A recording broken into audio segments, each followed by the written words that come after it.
And he got the keys to his trunk. Love and happen. Wait a minute, something love and happen. Wait a minute, something love and happen. Wait a minute, something love and happen. Wait a minute, something love and And it was happen. looking at him, I was like, nigga, Wait a minute, that shit came and talking about that. I'm like, fuck.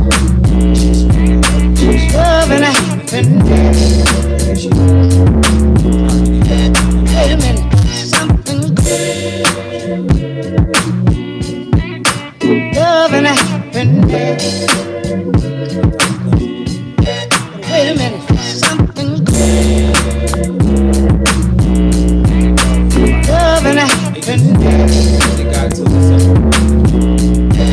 Wait a minute, something That's when they first started hitting battle passes.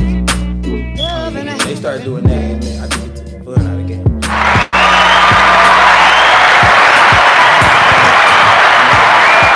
People not really gonna fuck with the shit that was going on. But y'all know this. Hey, you're what's going on, y'all? Hey, this your boy Dmarks, man. If you're not dripping, you're not splashing, you're definitely not a part of this league. Hey, T2 Nation, make sure y'all hit that like, share, subscribe, tell a friend, do the same thing that y'all doing. Cause we doing it, y'all doing it with us. We rocking, y'all rocking with us, man. We miss y'all. How y'all doing? I feel bad because yesterday I was supposed to do this pod, but I didn't. I called my man Kev. Y'all know I always smoke something. It don't matter.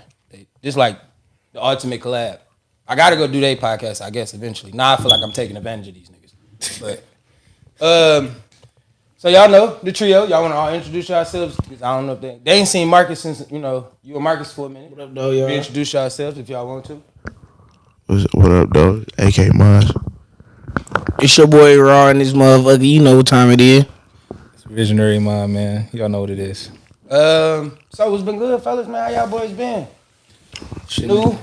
Chilling. Cooling, man. So if you've been watching any of the episodes, me and him, been calling. Yeah, what's up? It's good. Man. It was good. What's man. up? What's up, my nigga? How you been? I've been good, man. I just been working, moving, getting everything right, getting everything back in order, man. You know, and just chilling for real, taking care of these kids, man.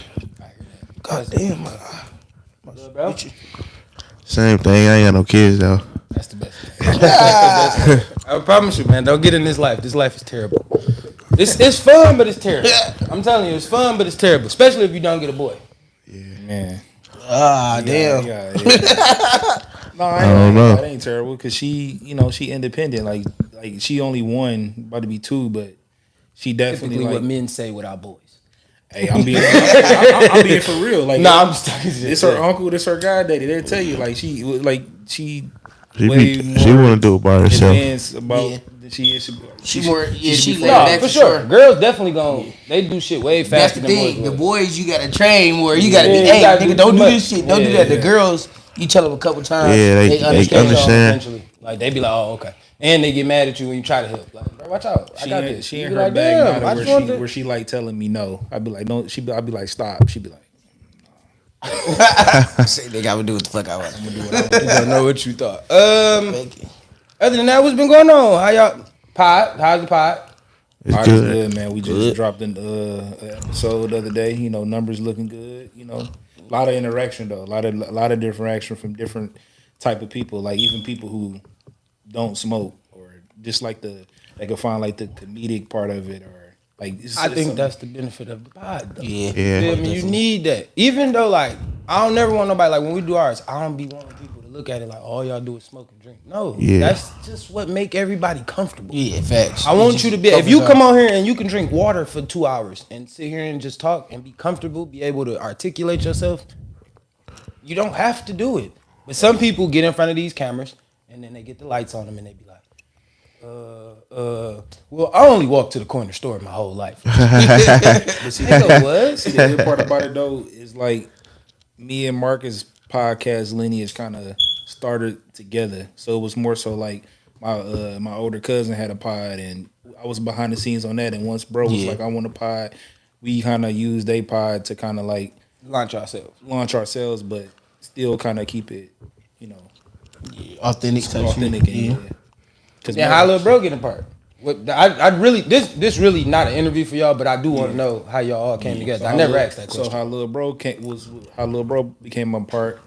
You feel me? Me and little bro, that's my brother. You know what I'm saying? We got the same pops.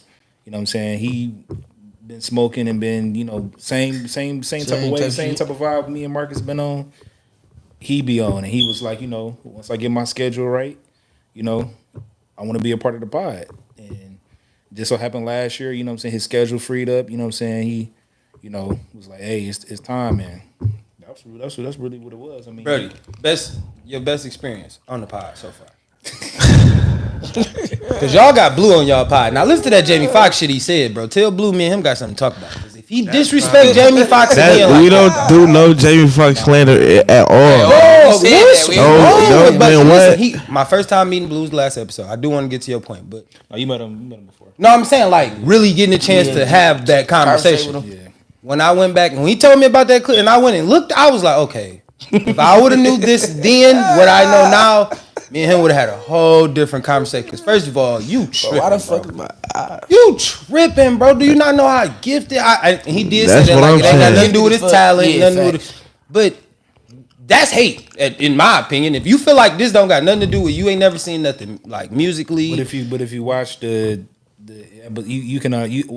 point that we were trying to make is like, what's the thin line between like hating competition? Yeah. Okay. His point was like, it's certain people that he hate for no reason, but it ain't because he hate them. It's just they have something that he don't have. Yeah. He like the it's really skill. admiring, but he Right. put it in that way, in a bad way. In a bad way. It was Yeah. Like, man, this motherfucking motherfucker. But it'd be like, why? Why? That's what I said. What Enjoy did he it. Just do enjoy it. for you to say fuck that nigga? Like, what did he do? That's why I asked him that question. Like, damn, what did he do? Like, some people mindset be like that. Like, you know, if it like he said, it wasn't no real life hating shit. It's just like, damn, this nigga just this good at what he do type shit. Like, He on all cylinders. He can act, rap, comedian, Man, Yeah. sing, all play the time piano. all Feel type me? of shit. And that's good though. He even can like impersonate niggas. Yeah, To the point exactly. where it I be about to like, say he damn. come with that shit. Like Jamie, I didn't know you was that talented. No, I man, used that but- shit when you talk about the parties. Oh, that shit was funny as shit. Or just if you ever seen his stand up, one of his best stand ups to me is I Might Need Security. Oh, If you yeah. ever seen him play the piano in like you remember when we was growing up, a lot of people probably in our age, but we had these things called DVDs.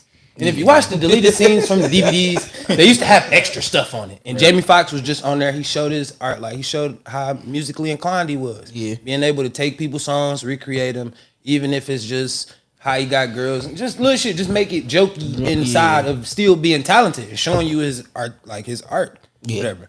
But back to you. How did you get on the pod? And your crazy experience. On the Okay, so these my brothers. Right. So it was one day. I'm at work. I'm tapped in with them. You know me. They know I'm talking all types of shit to them every day. So I'm like, yeah, I niggas I was smoking weed. Woo. They like, nigga, what? Pull up. I said, bet my next off day, I'm on it. Pulled up. They shot a pod that day. Shit, I ain't gonna lie, they caught me slipping. I can admit that. But look, like, it was like I was leaning on the wall. But I wouldn't sleep. You know how you get comfortable, like, You gotta find that clip. That'd be that relaxed clip, like, no. You know what I'm saying? Like, I'm on the wall. It's like a bunch of smoke in the room. Niggas talking. I'm just. Then I get up. I'm damn.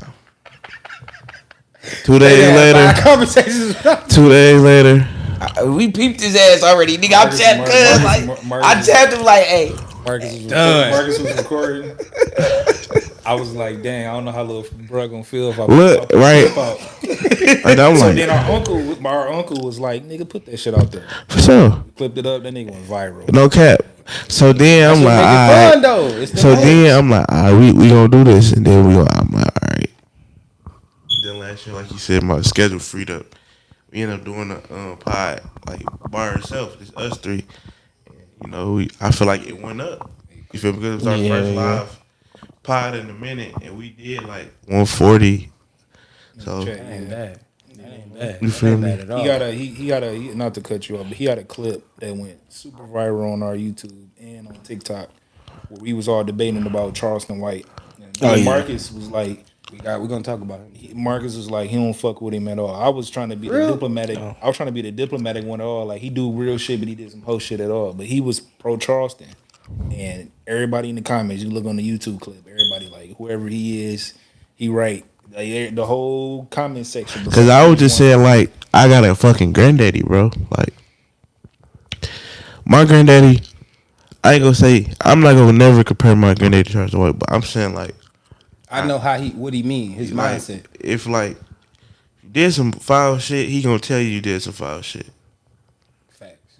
He don't Straight up. He don't sugarcoat it. You did some foul shit. You did some foul Nah, shit. fuck all that shit. He just saying some bullshit, man. But listen, I listen, and I do. But that's what I don't agree with. I'm talking about what he like do. Like I'm not saying like It's like he contradicting himself. yeah. at the That's end of how. the day, That's bro. what I Like, don't. You feel me? Be feeling about it. But like when he be saying shit like how nigga the kids and shit what he did politically, I be like listening to that shit. Right. But when he do this shit, I don't even watch that. Shit. Nah. Like you a grown ass man doing a 20 versus 1. Like, come on, bro. You old as shit. Okay, now hear me out.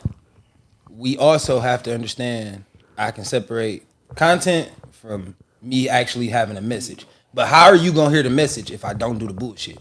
You see what I'm saying? Bro, I'm Like, damn right- sure not gonna listen to you. But- Got but bitches shaking listen. ass in your face. Oh, No, fuck. but listen I to mean, me. Listen to me. shit. I mean, You watched, you you're understood mad, it though. because you probably didn't watch the video, but you knew what was going on when you saw it, right? Yeah. You didn't catch that. Ain't something that caught your attention, but just like he said, when he go and talk to somebody else, and he actually articulate himself and say how he do this for the kids or that for the kids, and that's the message. But I gotta do the bullshit. Now I've heard him say this.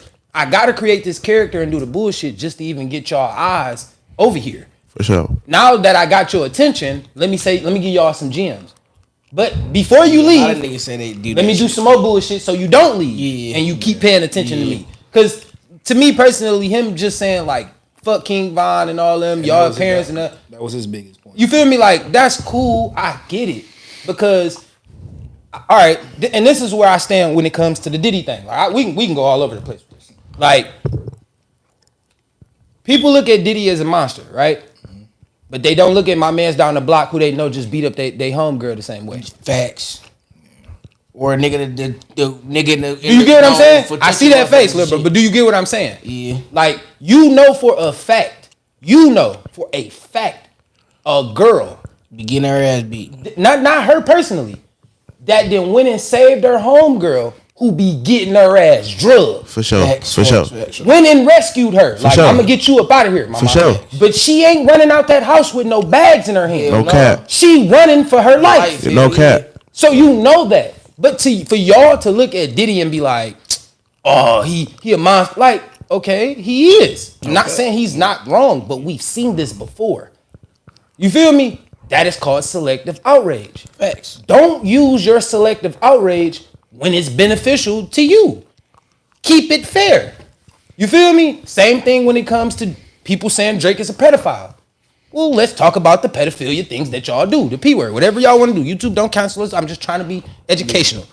What I'm saying Uncle is, Percy's. We gonna you call feel him me? Uncle Percy's. Percy's. The Percy's. You hear me? So when you go with them type of people, every man in this room has been in some level of life and saw one of their older homies, one of the older niggas in your neighborhood. I'm talking about well older than you. Yeah, And yeah. then you done walk down the block and seen just his whole day is consisted of being on the street.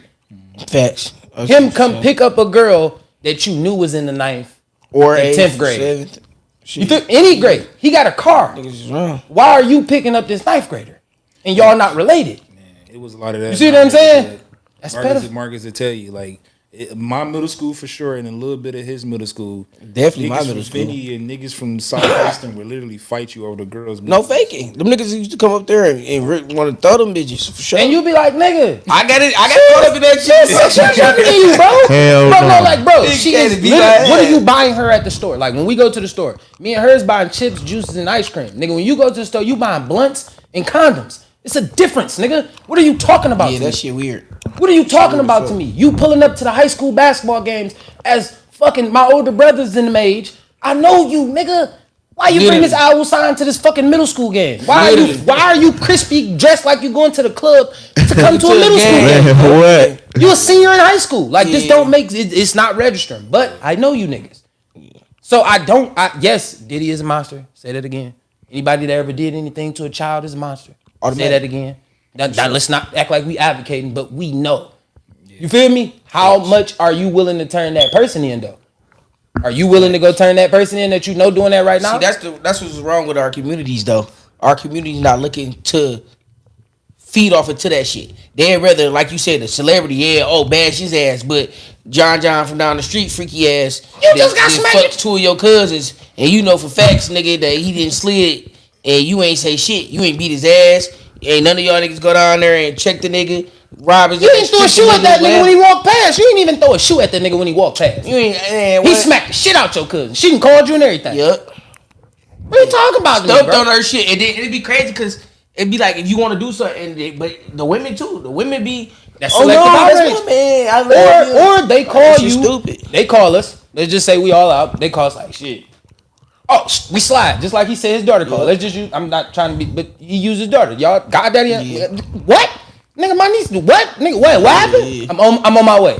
You pull up, y'all stomp dog to death. On It's just an example. The little girl, her daddy that got jumped by the two niggas because his daughter kept bullying his child. Yeah. You get what I'm saying? All right, that's smart. I don't advocate for what they did, but I understood what they did. What they did. Why You they get what I'm did saying? it. Why they did what they did. Because I talked to you as a parent. We talked to the school. Y'all not even trying to sway this little girl away from doing this. Nope. Y'all don't, it's in my opinion, from what I'm getting is from the video, is y'all ain't even trying to stop this. Right. So since y'all not even trying to, we just gonna make an example out of you to show you what bullying look like, little girl. Facts. Now you gotta go home and nurse your daddy's wounds, cause we about to stomp him. For sure. We gonna stump him. We gonna show you exactly what happens to the niggas when they bully people. This is what happens. It's called bullying. Yeah. You don't know how to leave my child alone? Now I'm gonna show you what we do to people that bully. You know what I'm saying? Cause I can't hit you. I don't have nobody. You feel me? I don't have a kid or somebody old enough to take care of this situation. So we just gonna deal with the person of age. As a parent, yeah. You feel me? I'm gonna deal with your dad. I bet he gonna treat you the right way this time. Or he's gonna get you to fuck up out this school. Fact. You get what I'm saying? Something we not gonna have, and I get it. Everybody like, oh, you wrong. We need more of that in the communities though, for sure. Not just the violence. I'm just No, talking it ain't about gotta be having about the violence. conversation. Accountability. Yeah, Yeah, having the conversation exactly. and letting people be accountable. Hey, dog. And even if you, that's just like, even if me and you had that conversation, our kids run. Hey, bro, look, your kid won't stop hitting my daughter. Like, Yeah, real can you shit. just like, goddamn, bro. I asked you once, twice, 3 times, nigga. Now it's starting to get to a point where it's like, all right, I'm about to beat your ass, nigga. cause I can't smack your little daughter. I can't whoop your daughter's ass. So I'm the next time my son come around this corner and say your daughter hit, I'm gonna just smack you. Maybe you'll go in there and do something about it. Yeah. Maybe you'll get up and go do something about it then. Cause it's either you gonna get this ass whooping every time my kid hit this corner. You either gonna separate our kids and not let them be friends, or you gonna do something about it. You gonna discipline your child. Like, that's simple. You feel me? But back to what we was on. All right, did y'all see the Orlando Brown, Charleston White interview? Yeah. The podcast they did Yeah, I together. seen a little clip. I seen some Man, clips. listen, when I say that shit was funny, I watched the whole hour, bro. The shit was hilarious from start to finish. Orlando, how can I put this? Charleston White, I get it. He tried to have a good he was trying to be the stand-up Charleston this time. Have an intellectual conversation with him about it. And I do got a question about, do you think child stars get fucked up later on in life from being celebrities so early? Absolutely. You see what I'm saying? Like being child stars. This nigga Orlando Brown been a child star since the age of 5. He literally. Yep. He 30-some years old. Yep. Like, I only know fame. I only know give me. You feel me? Like, as a celebrity, from 5 to 30, nigga, that's a long run. of just fame. Literally. You know what I'm saying? That's a long Dog ass run too. It's a long time, brody. Yeah. So to say like he fucked up in the mind, he probably is. He probably know He a lot seen of, some shit. He done been in some shit. You know, they done bit them, spit them, did all up in him. But I feel like Whoa, No Diddy. but no Diddy. whoa, But I'm sure they have though. Wow. That was crazy. you saying some Diddy for crazy shit. we were just talking about this though. Like I feel like putting kids on TV anyway is exploiting. Facts. You know what I'm saying? Because they ain't gonna be able to spend the money like they want to, which is they not adults. True. You got parents, money hungry parents who Yep. all you gotta do is like, hey, your child gonna be a star. Sit him there. We was talking about the Drake Bell shit where his daddy was like, nah, I don't give a fuck if they is good people. I'm protect my son, and they X the pops X out. his ass right on out the Quick, equation. and that's how they do that shit too, nigga. They Yeah. put some shit in the motherfucking ear. They see, oh, cuz ass don't really get along with her. Oh yeah, they get in between He's that and- stealing. He this, he did that, Yeah. or he really don't like. But your then son. again, it'd be like the most person that fuck up the situation to be the mom. You know what I'm saying? Facts. Because we got to you. Hey, he taking money. This, that. We showed you a bunch of bullshit. We lied to you real fast, and you got emotional. You probably already don't got that same disdain for me anyway. And I'm telling you that we trying to protect the kid. You get what I'm Facts. saying? Like you not understanding this fucking creepy nigga over here. I see this. Creepy nigga. You don't know what danger look like, but I see it. So now, as that Drake nigga Bell had daddy, pictures on I'll the show. ask, You know he was creepy as hell, nigga. Yeah, and sticking just to pickles me- through hoes and all type of shit, biting Bro. them bitches, all type Bro. of weird shit. bro, just You knew he was a weird ass. First of all, as I've gotten older and just really looked at it, like I went paid back. attention to that shit. Listen, I went back, and you know how like they just started relaunching some of the shit from our childhood. You go back and watch all that, and you really look at it. Like, what was the purpose of the Pickle Man? Like, what was Wait. your purpose? What was the purpose of Diddy coming on there and telling niggas to put a helicopter in his pants? Crazy. What the fuck? Bro, I never seen none of these goddamn episodes. For real, What the fuck was Diddy was on Nickelodeon? bro? This was like, listen, all that was one of the most popular shows in the Literally. 90s. Like when I say, all right, it's like, how can I equate this to something like nowadays? Okay, it's like a kid version of Wild 'N Out. But, Bingo. but without the improv. All they really all acting. children, all children. Actually, it's the same thing, but they just don't do like the. They don't do the one-on-one segments. comedies. It's not the games. They not walking up. It ain't no host like, hey, this is the game. No, they running real segments like in Living Color. All right, you probably never seen In Living Color, I seen or it. you know what it is. So it was the child version of In Living Color. That's where all your child stars come from. You feel me? That's Keenan and Kel. All them niggas had spinoffs off of all that. Amanda Bynes. You get what I'm saying? Amanda Bynes, the Amanda Show, Drake and Josh, Keenan and Kel, all them niggas.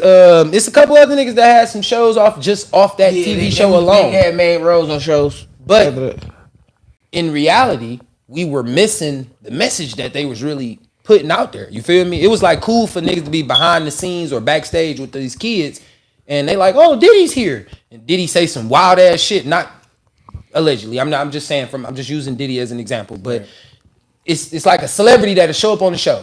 And they be like, oh, we'll do this. And then the pickle man come in. He just got a tray full of pickles. And they be like, see what I'm saying? You see where I'm going? Or they did a glory hole episode. Like if you really, literally, no, this is a fact. This is a fact. What? When you're a child, you don't know what the fuck a glory hole bro? is. But they did a glory hole episode. The pickle man, the nigga was locked in the bathroom. Long story short, nigga locked in the bathroom. He like, damn, I'm hungry. And this nigga slid a pickle through a hole. Facts. And dog took the pickle and ate And it. ate that bitch. Facts. Pause. Yeah. That was the whole moment. Hell no. This is what Hell They, no. like, humor to me, you feel me? Nickelodeon humor was Crazy. it was ranchy as fuck. Like it was ranchy as fuck. Just- I mean, nigga. Yeah. And then you got to think about it. Like, As kids, we shouldn't even been watching that shit.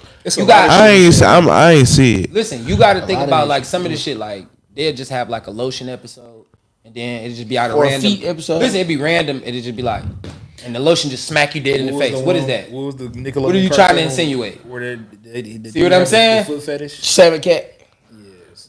Foot fetishes, all kind of shit. They was smelling each expressing other's it. feet, nigga, rubbing each Come on. other's feet, soaking. And then if you putting really lotion want on to each take other's it, feet, if you all really sorts want of to take it shit. further, just go look at the Amanda Show. No facts. Look at the girl that she in the Penelope. Penelope, yeah. She was sniffing Amanda's trash, Yep. her Drawers drawers, and all shit. that. Yeah. Like this is the shit that she doing as a kid, popping up on the Amanda Show. Like You her number one fan. You probably was young enough to watch Hey Arnold. Helga was sexually harassed. Sexually harassed as fuck. She was damn sure sexually. Like, he had told her harassed. like no, like, and she'd be like no, I'm gonna be your girlfriend. You know what I'm saying? Like, And he had to deal with that type shit. Bro. Like they was weird as hell. Think That's about that. That's crazy. stalking. She had a shrine of this nigga's trash in her bedroom closet. facts. Bro, what? Just made of him. Like it was a model of him just full of trash. Shit that he threw away. He threw away type shit. Remember, all right, if you ever seen Hey R, remember when he lost his hat? Where was his hat? It was on the shrine in Helga's closet. She go like. And he was so fucked up without his hat. She had to go in there and get it and give it back. He didn't know, but the whole time that's just a girl that's hitting on a nigga that don't want to tell him like I like you. I like you type shit. But I'm just gonna keep. And she came off super aggressive with her super aggressive ass. I be. It's crazy. The Rugrats and the twins. Oh no, the older one. The theory of the younger kids. Bro, the theory of the Rugrats Exactly. that everybody is dead. Yeah, that's All what I'm those saying. kids is dead. Yep. See what I'm saying? It's a lot of conspiracy theories on these cartoons, and you just be thinking like the Timmy Turner one that he was on pills. he was on pills. The pills is Cosmo and Wanda. Wanda. So they giving him like, you know how we looking at it as this is no nigga, these is perks and he, or pills. Yeah, he just hey look, he just turned He up off that He Ritalin, seeing that shit. Adderall, You nigga. feel me? He's seeing shit like And then they saying Mr. Crocker was the one that was winging Wing- off of. yeah, winging off the shit. Yeah, and he knew it. Yeah, he was already off of it. And that's why he started like, "Fairy y'all parents," like tweaked up, like nigga, cause you was. I know they're real. Yeah, you know them pills. But off you the can end. tell, like to a kid, if you're watching this as a child, you like, he just tweaking. Because our imaginations is different. You know, so we get older, we. Then you go back and rewatch it, because like I said, they relaunch everything that they put in our childhood. Damn, my nigga Timmy Turner was geeked up on that, bro. Geek. He thought that shit was junk. Yeah, it was definitely good, you know, coming on the show, y'all. You know, I got to dip a little early. Oh yeah, all right, yeah, we gotta let Marcus go, y'all. I'm gonna see y'all. You know, peace out. We definitely gonna do this again. We got to. Bro on here. Yeah, Sunday. our show. It's always Sundays Sundays for sure. for sure. But yeah, Definitely gonna free up my Sunday. Come back through. All right, my guy. All right, my G's. Y'all have a All right, my good brother. show. All right, peoples. but yeah, just pop the top block. We good. The other way, yep. Nope, the other way. Put a little strength behind it. There you go. Look at Slow, y'all. telling you, man. One day somebody go get that together. But no, that for real though. Like I if ain't you know really all that, think though. about all the SpongeBob. What So about- much. It's So bro. much, It's so like- many storylines and theories that they run with SpongeBob, bro. It'd be crazy because you just be thinking like, all right. One of the theories: how is Mr. Krabs' daughter a whale? That was kind of crazy. That was crazy. What is the Krabby Patty secret's formula? Crab meat. If it's never they said it's called the Krusty Krab, and you've never seen another crab on the show. Never. And why does Plankton want that formula? Why is it so secret? Because Mr. Crab killed every crab to make the Krabby Patty. Yeah. Like it was so like there, like it was like right here where you like the Krabby Patty formula. Crab meat. I'm thinking I thought that shit was like secret. I'm like, damn. Bro, I thought it was like a sauce, like you Man. know, like I don't know. It might have been one more crab on there, but I don't know. I never. it. I don't All know. right, I'm gonna say it was I'm gonna take Larry as to be a lobster, Right. not a crab. Yeah, So yeah. But it wasn't no other crabs on there. no other one. It was So how, all what's the kind of theory different about fish. his daughter being a whale? I don't know. It's supposed to be like he adopted her from a mom. Like it was like I'm not sure. I can't remember the Probably got her. He probably was gonna cook her. You know what? No, you cook probably cooked her mama and daddy. Yeah, for Feel me? real. That's how it probably went down. He probably killed her mama and we daddy. never see the mama. I don't think. You've never seen Pearl's mama? Hey, that nigga cold blooded. Cold blooded. It is what that'd be crazy. But yeah, back to it. Do y'all really think that like being a child star for real from like what age do you find it appropriate for you to start even pursuing these act like? Because you know, to me, if you think about pro sports, you gotta at least be 18. Facts. They make you go through the process all the way up until 18. You're like kind of regulated through every sport level that you go through. I mean, So for children stars, if I'm hot at 5 and I did a couple commercials, That should be it. I don't feel like it should be like an age limit, but I do feel like you gotta have a persistent parent there. Like you gotta have a parent there to be like, let's gonna be right there. Like, okay, hey, we gotta go to dress show. He gotta change. Okay, I'm going with him. Or if it's like, Right. like if it's two parents, if it's a boy, I'm going with my son. If it's a girl, the mama. Hey, ma, go. But then you got to know that we are here for strict rules, strict things. Hey, do your scene. We out of here. Ain't no lollygagging after and all that. Like I would say that, but to me, I would say 10. My kid, if I think 10 is more appropriate than 5, because at 5, my kid can identify that something's going on, but he can't tell me. At 10, 11, a nigga go to reach to grab his ass. Pause. Like they gonna look at you like, bro. Like, daddy, that nigga doing something that ain't right. You get what I'm saying? Like, that ain't right. Because you already had that. You feel me? You know this ain't right. So you gonna come and tell me. And I'm like, all right, what you got going on, big dog? Like, what my son talking. You know what I'm saying? Now we can bring it to it. You know what I'm saying? Now we can bring it to the table. Like, no, I don't think this is a good working environment for my child. Like, if your man's is gonna be in here finessing niggas' asses. I feel It's like not with cool. parents that got like child stars, they kind of lack those things that they teach their kids, like how we would. Like they so accustomed to their kid being famous and having this narrative about them that they don't tell them like, hey, this is sex, or hey, this is what you don't do and don't, because they the breadwinners of the family. Like even But are you? Because you still, even when you get that money, they still restricted to you 18. Right. Before you can legally just go touch any of it. But they still give your parents an allowance. So really, are you? You just bring in the bulk of the money. I'm really the person that still. It's like child support to a celebrity kid. You get what I'm saying? Because I bring it in, but you bring it in, but I still regulate it to you. If they give us 50,000 a month, let's just say for you doing that commercial, we get 50,000 a month, and every week they send you 10 bands or 15 bands or whatever, however you can make it math. You feel me? They send you this amount of money. Well, the amount of money they gonna still send it to me, and then I still got to give it to you. So if I give you 5,000 just to let you, but we talking about a 5-year-old. Right. You see what I'm saying? So what does a 5-year-old really think about how he don't even know what $1 is?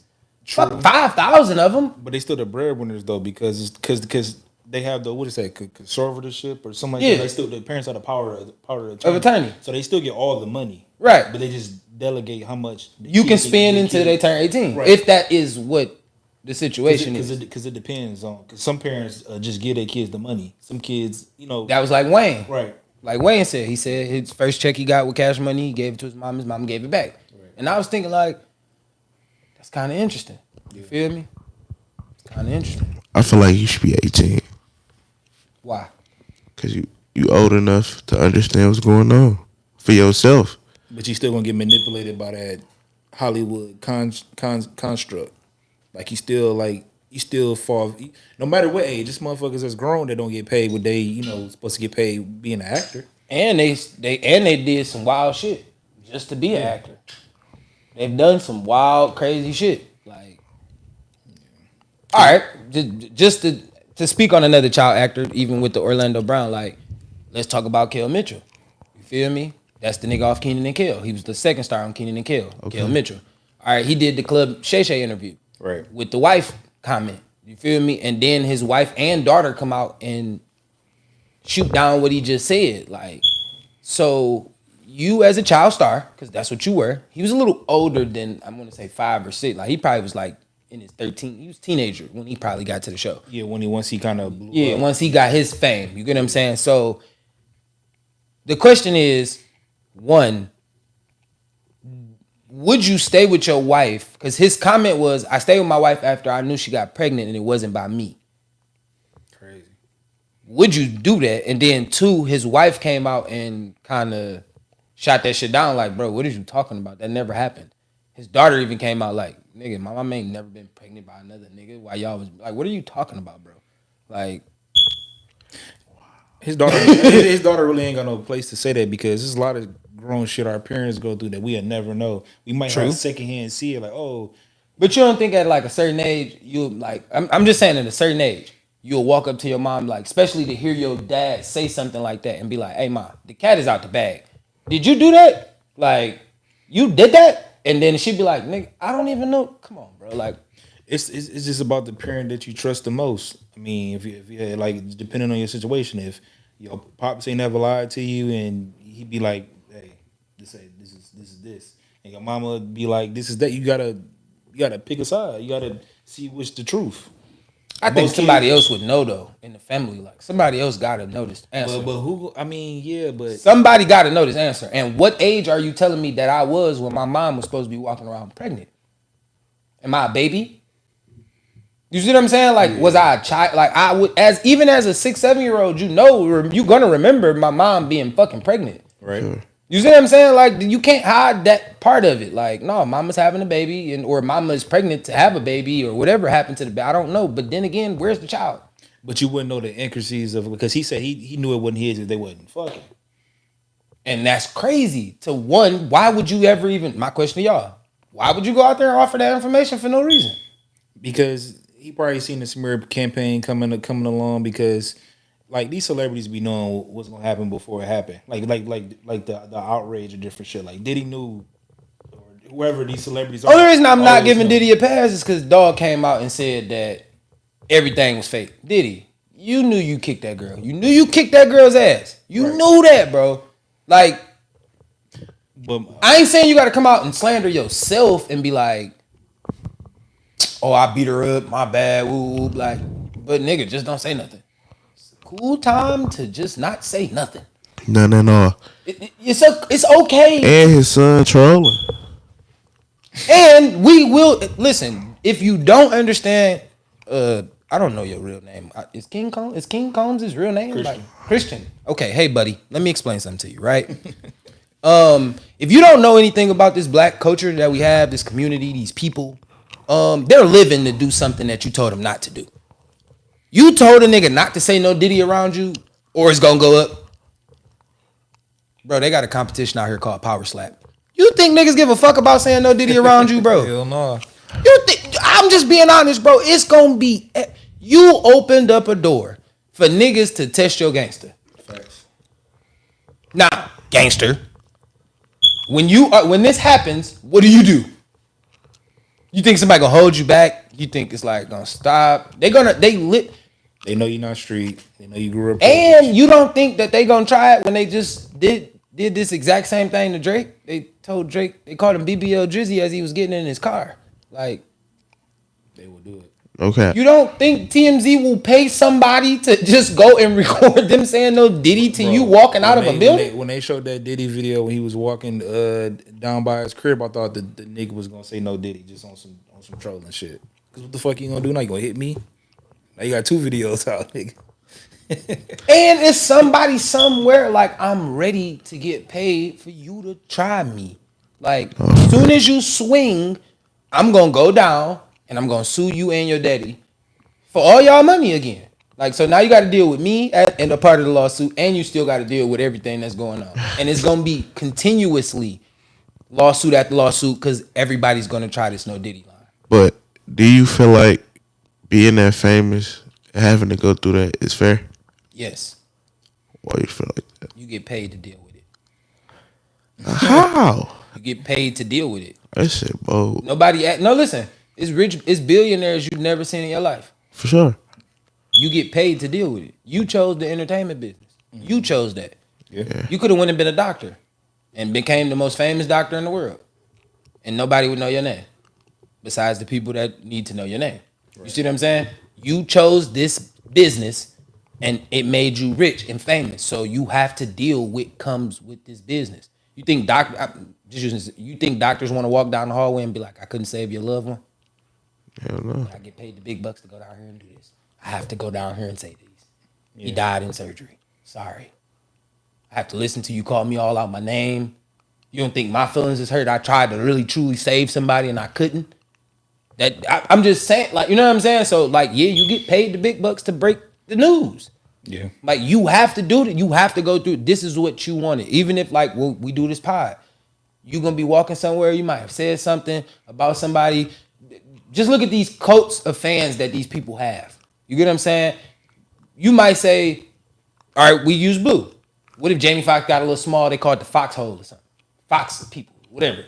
Now blue out somewhere and nigga be like, man, why you say fuck Jamie Foxx? And he like, Did you listen to the video? No, I just heard you say fuck Jamie Foxx. Yeah. And he gonna be like, nah, I gotta have a dialogue with you to even say, like, nigga, if you would listen to the whole video, I'm telling you, he was one of the most amazing, talented black men I ever met or I ever seen. But I'm just jealous. I can't do the shit he can do. I'm telling you that I'm kind of jealous about the situation. Right. You get what I'm saying? For sure. But you gotta have this conversation with a stupid nigga who don't listen to the context of what happened.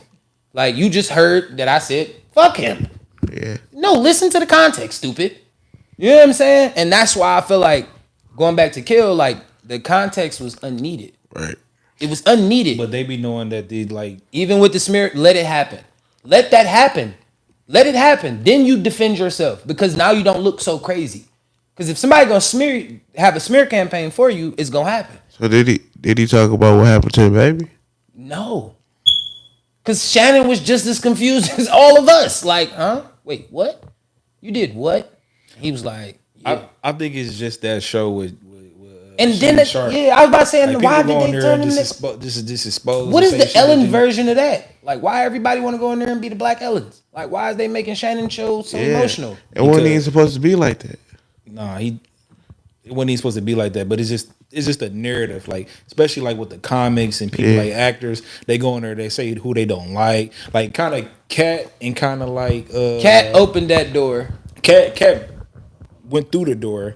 I kind of feel I kind of feel like he burned the door down. I That nigga kicked that door in. kind of feel like Everybody trying to be honest, kind of Ricky Smiley kind of started that comedic kind of way to where he was like voicing like who he don't like, or I was supposed to have his role. I can agree with that. You know what I'm saying? I can Because he agree was with that. saying he was supposed to play Cat Williams' role on Friday at the And Net. that's what made Cat Williams come out. And then So Cat it was like was he opened the door and Cat was like, oh wait, hold on.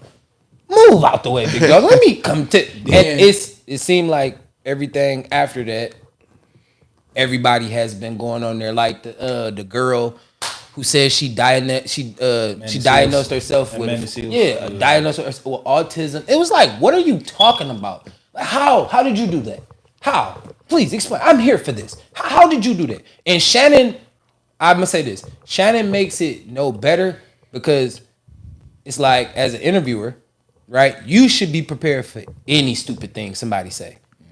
In my opinion, I'm just saying. In my opinion, I think if inviting you on here, if you came on here and was like, Kendrick is the best fucking rapper in the world, I have to be prepared for that.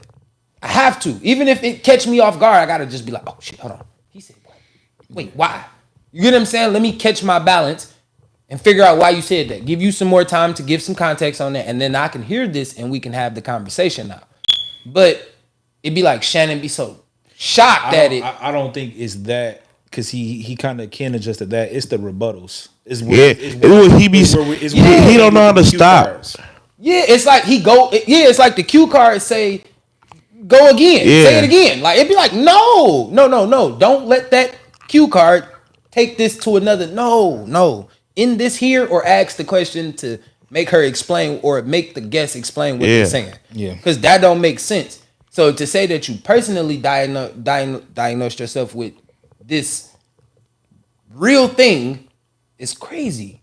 You get what I'm saying? And I feel like they use Shannon's show for that. And that shouldn't be his. I don't like that niche for him. You get what I'm saying? But I don't want him to go and start just interviewing fucking athletes all day either. You get what I'm saying? Because he do get the best out of the interviews. Yeah. I just feel like everybody's trying to recreate the Cat Williams interview. And that ain't never gonna happen again. But see, it was kind of like the cat interview will never be recreated. But it was so many subtle moments that led up to that created that. Like Ricky Smiley, Cedric Entertainer, and Steve Harvey. And then it was like Cat Williams come back and shoot at everybody. Lil Real. I didn't see the Lil Real one, but what did Lil Real say? He basically regret everything Cedric and him said about, and Ricky Smiley said about them. He said it in his own way, where he was like, "Cat a hater," and if I see Cat, I'm gonna say something to him. But Cat just that video I sent y'all. Cat was at an event where Lil Real was at, and Lil Real just walked past him. Because you knew. You feel me? And I heard this too. Somebody said the big guy, big comedian. Fuck. Lavelle Crawford. Bingo, he on there. He just did the interview with Shannon. I just watched it, right? Saw that too. And he said, just like I said with Diddy, why did you say something? You guilty if you respond. And Shannon was like, no, you just want to address the people that's taught. He was like, but if you know you ain't never did it, then why are you responding to it? Like, nigga, what are you talking about? Yeah. Like, you feel me? I'm paraphrasing, but it's kind of the truth. Like, that's like somebody, allegations aside, like something that's like super damaging to your character. If a nigga walk up and be like, hey, bro, you gay. Like, bro, what? We don't gotta have this. We know what's up, bro. Like, we don't gotta do this. I don't gotta prove this to you. I don't gotta go back and forth with you about this. Ain't nothing showed you that I'm on this type of time. Nothing. Like, none of this. So why are we even about to have this conversation? You feel me? Like, it's certain shit you can just shut down from the start. But certain things, maybe you're a pedophile, you trying to address a girl, like, I didn't know. You feel me? But you would seem sympathetic about the situation. You wouldn't seem so like, what the fuck you mean? Nigga, I ain't know. Ooh, you know what I'm saying? You're like, well, damn, you know, my bad. Like, shit, I ain't know baby girl was there. I'm not hanging around no fucking. I met her at you feel me, at a show.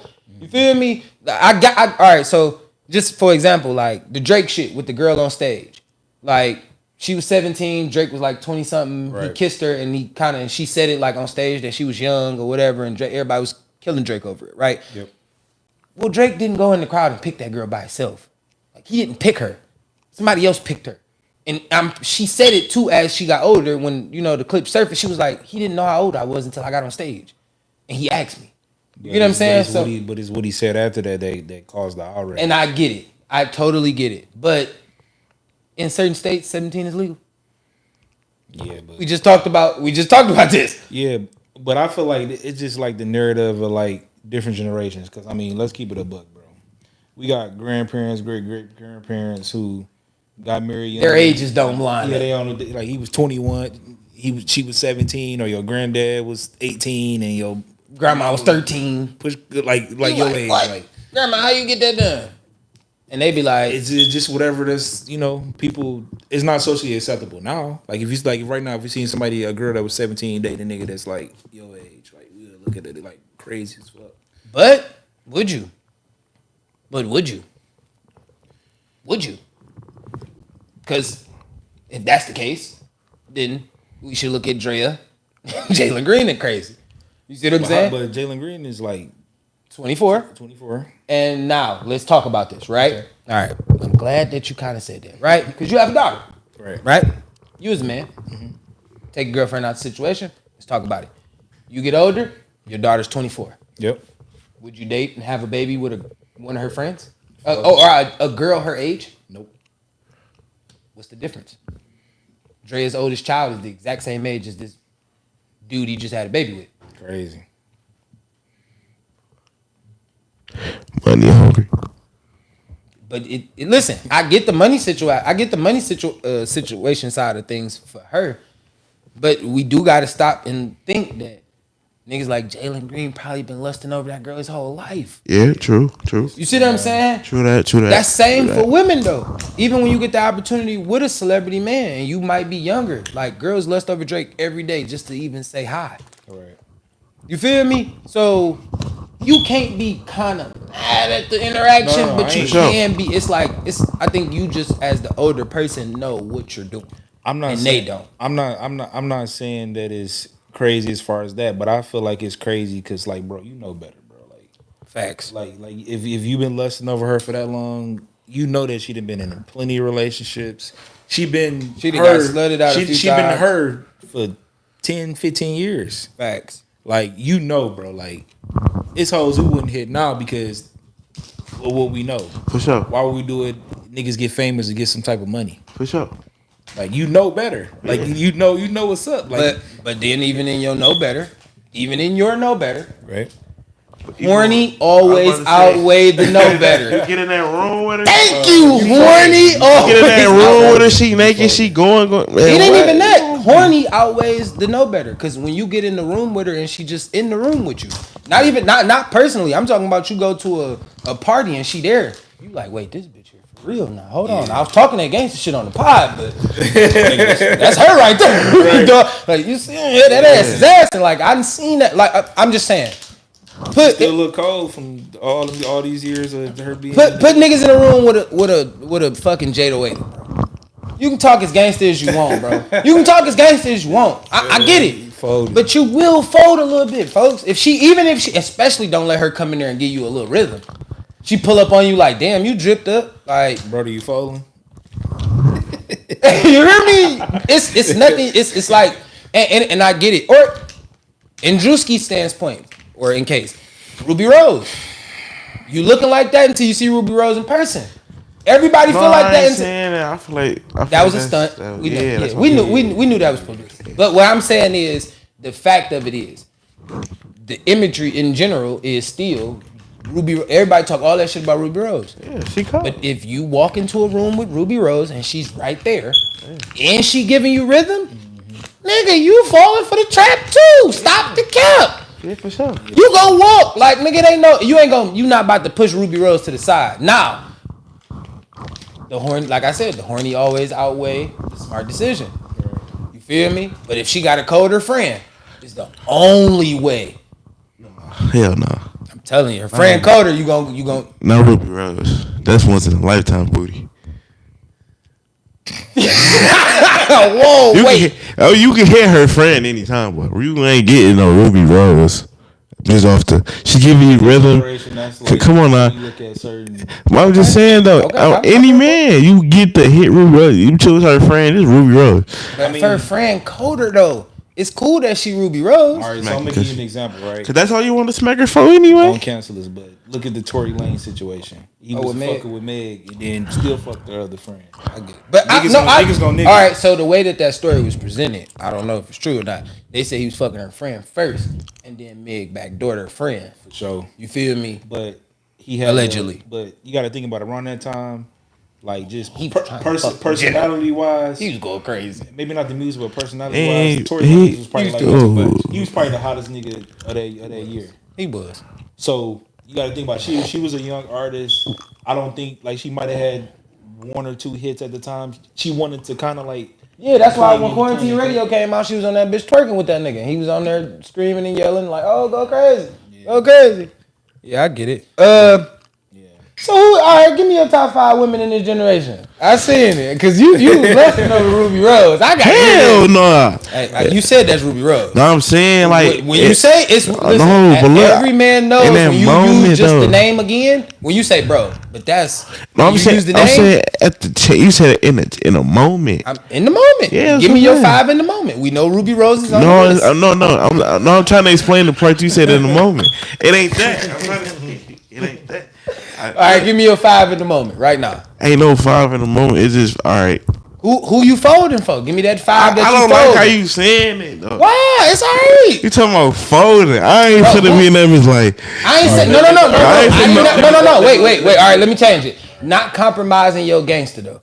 Not but folding. Like if nigga, give me a second. I'm moving. I'm going to make like you know what I'm saying. Especially if y'all getting that rhythm. Like nigga, you know, she look over there, you look over there, and y'all kind of lock eyes for a minute.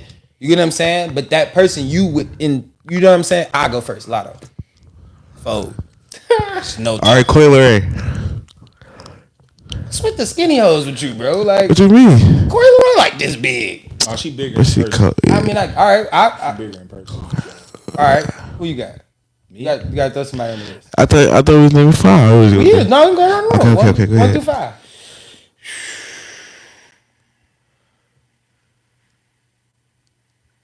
Oh, that's a good question. I'm gonna go old school. Not her now, but back then, Pinky for sure. Man, yeah, back you just killed the moment. You killed the moment. I'm just saying. I mean, I get it back then, but back then, not now. But Pinky, yeah. I don't know. She got that. She got that super back. Erykah Badu. But she got that voodoo. That's what I like. Who say? She got Sage. She. You remember Uncle Willie said Friday? Put your ass on that motherfucker. Smack you inside the motherfucking head. Yeah, she gonna put you together. You gonna be somewhere nigga dressed in a kilt. Man, flute. Coming up. It would be like Common with the corduroy playing the drums every time he talks. High tail on sure. What the fuck happened to my brother? Like, what happened to you? spraying on Erica I Badu. ain't gonna lie. It's a couple niggas that didn't get fucked up from that Erica Badu shit. Like Man, you bullshitting me not. she didn't. I bet he still trying to hit that motherfucker right You now. heard, and I'm sure that nigga he had his moment. He just wasn't public with it. Common and Andre 3 Stacks was kind of still famous after Erica Badu. Yeah. Niggas really had fame. He make a song about I her. ain't saying he wasn't, that back then. He'll coast legend. Then he make a song about her. Who? 3000. Yeah. Couple song. Miss Jackson is about her. That motherfucker was fire. All right, let's talk about the Hello song where he talk about her like they really divulge into each other. Like that shit was crazy. That song fire. Erica Badu Hello. If y'all ever heard that song, her and Andre 3 Stacks. All right, so Me. My second. Kneel on. okay, making good. That's a good choice. That's a good pick. Who you got at second? I got her, the singer. Oh, you talking She about? like that. Yeah. She like that sneaky. Like you can tell she don't talk about no freaky shit. Just the look. You like you with that shit. I got something for that. That's a good one. I think I know what you probably about to. No, you don't. Oh no. No, you don't. Oh fuck me. Damn. Number 3. Let me see. I said it. Whew. Number 3. I don't got a number 3. Come on. I don't. I really don't got a number 3. No, listen. All right. No. I take that back. Fuck. I just had her in my head.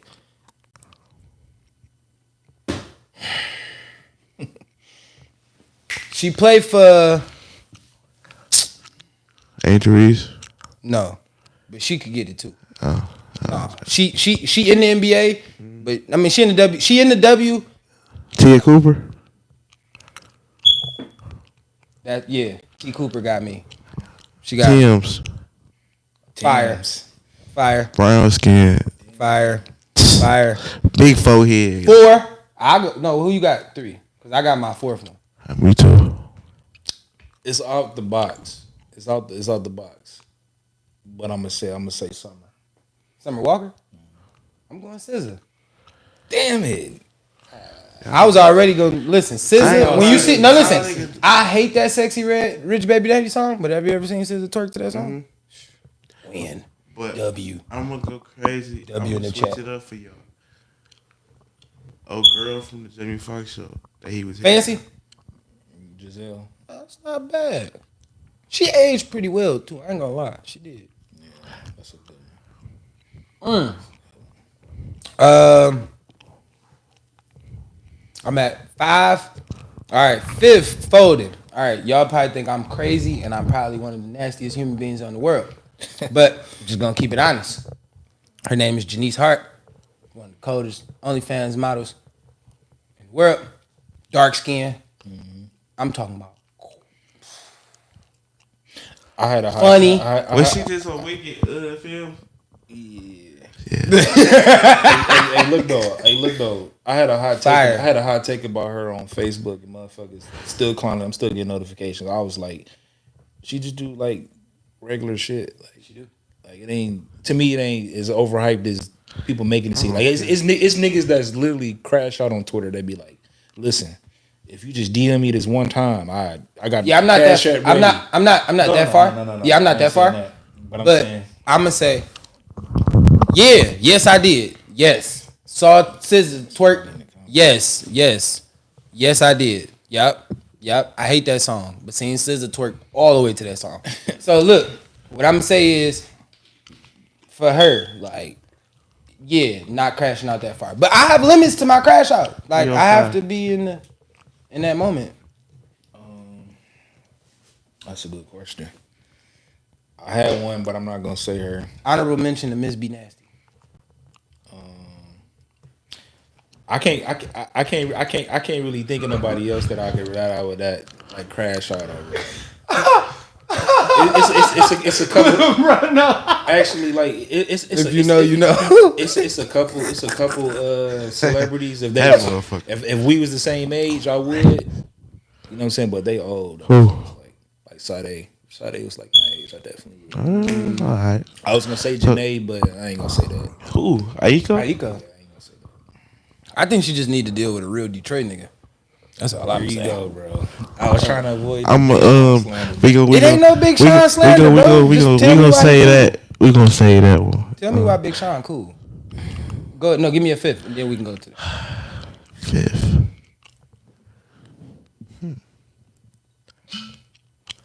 That is West Side nigga, bro. You gotta say Cash. hell no. Nah. Nah. Well, I don't know. I know some niggas that probably fold around Cash. Y'all ready, bro? You about to say Molly Brazy? Stop fucking playing with me. Oh, Y'all ready? Light skin Keisha. Oh yeah, Light that's a skin good one, Keisha. brody. Damn, She was the only reason I even watched the little power shit. And then now that you mentioned that, I would probably would have said I don't know, the mother girls on their code too though. Light I skin met Keisha. one of them. I met one of them that came to the city. Are you talking about all Tyree girlfriends? Yeah, one of them came to the city. Oh, she good too, but Light I'll skin try, Keisha. I'll try to cut I don't see why they didn't never even try to size him up with her. Like I don't see why that nigga Because character didn't even go. She like a third. I don't third care. character. As me being, I'd have been like, yeah, why don't y'all try to write something in the description where I hit light skin Keisha. I need to just show her the bag and just knock her down. Like, so I don't know what she want in this show. She seemed like she needs some money. I think her real name Paige. Hey, you know who else slept on too? I would have. Terry, baby mama, and BMF in the show. Oh, okay. She okay, slept okay. on her. Yeah. You seen She her done without? played- Off the show. She Yeah. played in a couple things. Yeah, she. Off the show. Fire. Who else? You know who I wouldn't fold. I wouldn't fold. Like she cool, but I talk to her though. Be Simone. I won't fold. She don't take enough showers for me. Man, Yeah, she. What the fuck y'all talking about? You didn't hear that? I was No. about to say pull up the clip, but I'm like, nah. Oh, I think I might have to so you can hear it first. I No, I'm fuck gonna let with you you. hear it on your own. I I'll let you fuck go with back you, and listen Simone. on. She So said listen, that's cool. I would hope that you would just understand. B. Simone was one of them people that say she don't shower every day. She shower every 3-4 days. She was trying to make a point that everybody don't shower every day.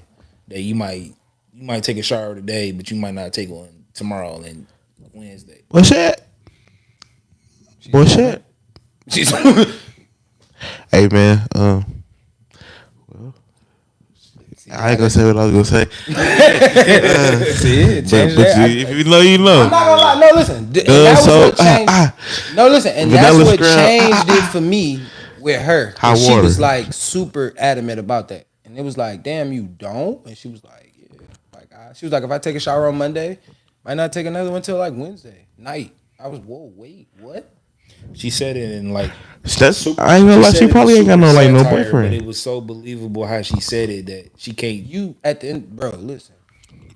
As a woman, you have an open wound on your body. It's an open wound. You have to tend to that open wound. You sweat. You have to. You cannot just go like, nah. Now I get it if she be like, I take one shower a day. At least you getting all the dirt off of your body at least once a day. If you take a shower every night and be like, oh, I only shower one time a day. I'm not one of these neat freak women that need to take 3-4 showers a day. All right, that's cool. Probably don't sweat as much as the other people. But as long as you get the dirt from that day off of you, I'm okay with that. But she was like, no, I come in from a plane and go right to sleep. Wake up Wednesday and shower. Like She what? was being sarcastic, but all right. believable. It felt weird. If she was being I sarcastic, mean, shit. I just picked Summer, but Summer said for a while she was only showering out of a bowl. She wasn't going in the shower. She would get a bowl, fill the water up, and then shower like that. So these is y'all. These is the people that y'all love. Man, this is crazy. Shout out to Max. Fucking bowl. What is wrong with you, woman? All right. You put your ass on smooth. You hear me? Broke friend rules. Do's and don'ts. When you are, if you the broke friend, or if you got a broke friend, what is your do's and don'ts to those people? don't keep calling me after I just gave some. Like if I necessarily like, hey bro, let me hold on. You be like, hey bro. So look, I'm gonna get paid, but I'm gonna need like $20. I ain't doing that shit, bro. Say, ask me all at once, so Yeah. you can get everything you need right now. I agree. I follow that. In the past, I used to make the niggas roll up. Like, that's the least you can do. I don't think that's bad. I still think that should apply. That should apply. That should apply for and you. If you are the broke friend in the weed session, let me say this. If you the broke friend in the weed session, it's two things in a session that you can do that will, one, not piss everybody off in the session, Right. and two, at least make niggas feel like, all right, I ain't mad at dog smoking with us. You feel me? Yeah. Now these things are as follow. If you know you smoke, right? Show up with a blunt. Nah. No. A blunt. So if you know everybody in the house smoke Fontos, show up with a pack of Fontos. Facts. You see what I'm saying? Because if I spent my last $5 on that, I ain't got no cheese, at least I can offer the, you feel me? Like I can offer the leaf. Like, shit, I got a leaf. I know you about to smoke. You know what I'm saying? That's one. Just at least have that. Two, at least be the nigga that's able to roll. You shouldn't be able to, you feel me? Yeah. Because if a nigga just like, here goes some weed, bro. And you be like, well shit, roll it up. I gotta smoke my weed and roll the weed too? Damn, boy, what is you good for? Like I don't need to do this with you and do that with you, bro. Like you gotta pick your side of the fence. I had a homie like that used to try to borrow money. Like literally, I give him 20 on a Friday. By Sunday, he would come back begging for it. And I used to tell that nigga like people who know me, they used to say I'm petty, but I used to tell them like, all right, bro, I'm not gonna just give you 20. Like if we doing like a pie or we doing like some like if I need help with something, Right. help me, and then I can give you at least you did some service. Right. You know. And he used to be like, nigga, we homies. You look, he's just supposed to give it to me. I tell that nigga like, bro, they don't work like that, bro. When the hell did that start working? I got a brother that I don't barely want to give shit to. You think I want to give you something? Bro, I like me and him literally fell out over that. Like just money, just like I'm trying to paraphrase that. Me and him fell out just basically him being a broke friend. Like I don't like I try to disguise it. If he would have came and pulled up with us, I'd have been like, yeah, this is my homie. He probably like, I don't want to be on camera, but he would have been rolling. Like I would have tried to like Force him to do you something. wouldn't know he broke hanging with us, Right. but the whole time he might text like, hey, I want to run to the store, cash me $20 real quick. Like nigga, we on the pie. Like the fuck. Like, Give me a second. Like, Give me a like, second. Hold on. But also, when it comes to broke friends, when y'all going out, right? All right, to me, if you hanging out with your mans and them and you know you ain't got no cheese, one, I feel like you should always establish that at the beginning of the situation. Don't be like, man, I got a dub. You feel me? And don't say like, you know what I'm saying? Or you be like, all right, I want to go. Don't ever offer yourself to go anywhere. Offer to go home. That's where you offer. If your mans and them fuck with you like they supposed to, they gonna be like, bro, you feel me? Like, what you want? No, nigga, we said we about to go over here. All right, gang, I ain't really got no cheese like that. I probably got a dud in my name. Like, you be honest. These are the dudes for me. If you want to hang out with me and I'm telling you, like, nigga, no, we about to go shoot pool, nigga. All right, I ain't really got no cheese. All right, well, shit. What do you have? If you say, all right, I got a dub, all right, that's cool. Pay for yourself to get in, nigga. Anything you want, I got you. I'm gonna make sure you good. So when it's time to get shots or drinks, I'm gonna be like, hey, bro, what you want? Like, cause I told you I had you. I don't want you to be uncomfortable in this situation because I made you come out here to do this. But Even if I gotta pay for you to get in, you get what I'm saying? I invited you out. Let me invite you out. Don't invite yourself out. see, the homie that I'm talking about, this is before he got on the pod. Right. What he would do is we'd be like, all right, let's say if we chilling with you, like, bro, we going to the club. He would give you every reason why not to go to the club, and it's not because that. Yeah, no. That's It's not because he don't want to go to the club. It's just because you don't got no money. Right. Bro, you gotta pay $20 to get in there. Like shit, if I got a blue strip, I'm just gonna hear however much it costs. That's how many people get in there with me. If it's 10 niggas, I got a strip. It's 20 getting in. That's 5 niggas. whoever after them 5 niggas, I don't know what to tell you. The next nigga better, you feel me? But even if it's like that, like get in, like you feel me? Like get into the party. You never know what happened once you get in. But also in like as men, I'm just saying as men, we know the nigga that ain't never got no money. Yeah. I know you, bro. Like I know you. So if I'm telling you to come hang out with us, don't nag me over it. You get what I'm saying? And don't be the extra nigga either in the crowd. Like, please, you should be the most quietest nigga in the crowd, low key. he was never that. Like, you get what I'm saying? Like, I ain't gonna even lie. And I ain't just being on no bullshit or nothing, but I feel like you should be the most laid back nigga in the crowd because it's not identifying that you broke, but you get what I'm saying? Like, if the nigga with the money ain't even loud, what makes you want to be here and judging people and telling people what the fuck to do, when to do it and when not to do it? Like, what gives you that audacity? Nigga, who are you? Who are you? Yeah. Nigga, I'm me. Fuck you talking to? No, like, sit your dumb ass down. But it's different type of like broke friends though, because like I said, it is. Homie, you know I'm talking about. It got so bad. Even Marcus kind of like people like what he was doing. Like if we going out somewhere, he'll try to like get me to the side and be like, "Hey, bro." Da, da, da. It got to a point, you know, Marcus was like, "Nigga, what the fuck is on? Like, why you got to be secretive? What he talking about?" And I'm like, as trying to be a homie, I'm like, "Hey, don't say nothing." But then once you get to asking that nigga, like, nigga, first of all, like I brought you around type shit. Why you asking the other homie? You know what I'm saying about what we doing that plans with money? Right. I'm already looking out for you. So it's like, you know, got different type of broke friends. Bro. I agree. And I'm just saying off the aspect of coming up in the 90s where we understood.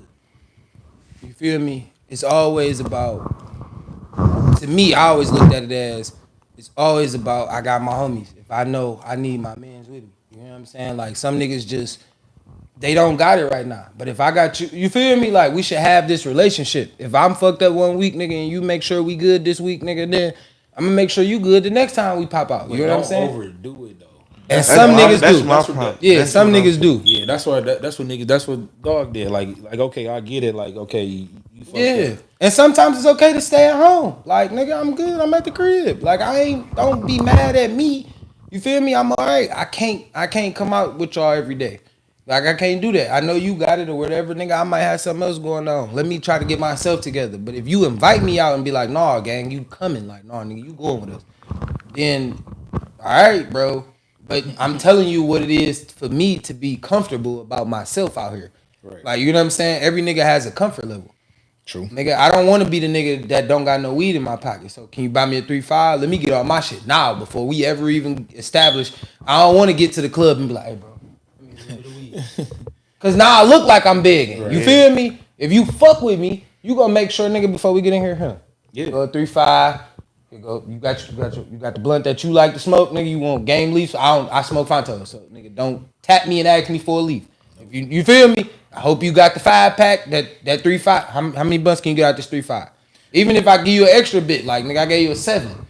You feel me? How many blunts can you get out the 7 before we leave? But niggas, you'll do all that and niggas still want more. Like that, like you're not a bad bitch, bro. You gotta start at some point defending for yourself. Bad bitches don't even ask for much shit. How niggas be begging. That's the truth. Niggas beg more than bad bitches. Bad bitches already like come with so much of what they already got. You just kind of meeting them halfway or 60-40. You know what I'm saying? Like bad bitches, they go to the club. Them bitches ain't paying for no drinks. The drinks coming for free.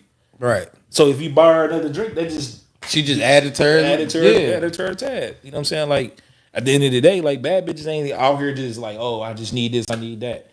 If they think it's sweet like that, after a while they might hit you with the okay, not this. But if you a real nigga standing on 10, bro, they not gonna they know who to try, who not to try, bro. Like at the end of the day, and if they doing all that, they really ain't bad bitches. Like cause a bad bitch gonna make sure she's straight. And she gonna find a way to make sure she's straight. Like, nigga, if I need to go spin off in the corner to get a drink from Dog over there, cause you on some bum ass nigga shit real fast, I'm gonna go get this drink. I'll be back. I'm about to go to the bathroom. She gonna tell your lame ass I'm about to go to the bathroom. She gonna come back with a drink in her hand. If not, I already done drunk that motherfucker. Yeah.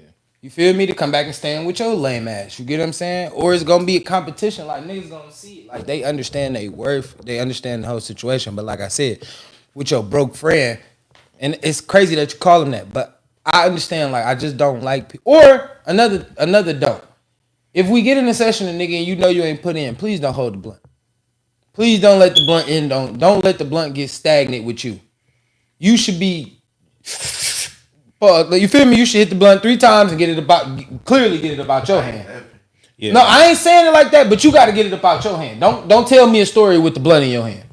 Nah, I don't look at it like that. No, I look at it that way. Don't tell me a story with my blunt in your hand. No, I get what you're saying. Do not tell me your life story with my blunt in your hand, bro. You feel me? Like, don't tell me your life story with the weed, bro. Right, no, I get that. We trying to get high, gang. You asked to get high. And it depends. Like I ain't doing that with no random niggas, but my brother. Oh yeah, I mean, but that's different. Yeah. I'm just saying, like your man's, like a nigga that pull up, your friend, you gonna be like, dog. First of all, don't hold on to the blunt. You feel me? Like, don't hold on to the blunt. Don't hold on to my weed, nigga. But let that motherfucker circulate, bro. Yeah. I hate when people do that. I hate when niggas be trying to get an extra. Another don't. You a broke friend. Don't invite your broke ass friend. Yeah. To the session. Don't bring an extra broke nigga with you. No. Can I give you a story, bro? I ain't gonna lie. I did that so many times though. Like, I'm gonna give you a story, bro. Same homie I'm talking about. He lived in this apartment on the west. It was some hoes that lived right above him. We smoking. I brought the packs out. We smoking. They like, damn, what kind of weed is that? They like, he like, oh yeah, my man's got. You talking about me? Oh yeah, my man's got the weed. They're like, shit, can we get a gram just for the love? I'm like, hell no. Like, I just paid a ticket for this shit. He kind of came at me sideways like, you being petty, nigga, just weed. I'm like, nigga, it's my weed. So then look. So I had a heart attack in there. So wait, what? So the girl come back down and was like, can I get it for the 5?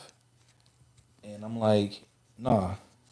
So then she came back with like, can I get it for 7? I'm like, nah. She's like, can I get it for 10? Like, we going up in price. If you got 10. I had already told her, like, if you 3-5, give me 30. You good. She literally would, for an hour, was coming back up and down the stairs until we got to the number, and she was like, okay, I got 30. Dubbing the 10. Gave me 30. Like, bro, you could have just did this from the beginning. And then he once I, served her, gave her whatever, he like, man, you was being petty. You could have just gave her the weed. I'm like, hell no. Like, nigga, for what? Then, why would I just give her the weed, though? Bro, if I gave her that weed, nigga, every time she see me, she gonna just be like, can I get some weed? Like, I'm saying, especially if it's my weed, you just volunteered her to her because I didn't peep the whole time. He was texting her. That's how she kept coming back downstairs. Like, he was texting her like, shit, he might do the 15. I'm just sitting there smoking. He might do the 15. She come back 15. I'm like, bro, I told you 30 from rip. I'm not. I really want 50, but I'm trying to be nice. Cause this your homie. You probably low key fucking her, and this is why she low key hoeing you in the text message. Probably. Yeah, that's the worst. I hate that shit, bro. Like, nah, yeah, I hate that. And then literally, like I said, I hate when you bring the extra broke nigga, and you already one of my broke friends. Like, you the broke friend, and then you bring a broke nigga with you. It'd be the worst when it's like the male and female combo. Like, your homie is the broke friend, and it's he go bring one of the hoes over. He be like, I got some hoes. Like, do you got some hoes, or did you tell him that we got a party? Yeah, we got a party. We got a party going on. Like, how did you get these women to come this way?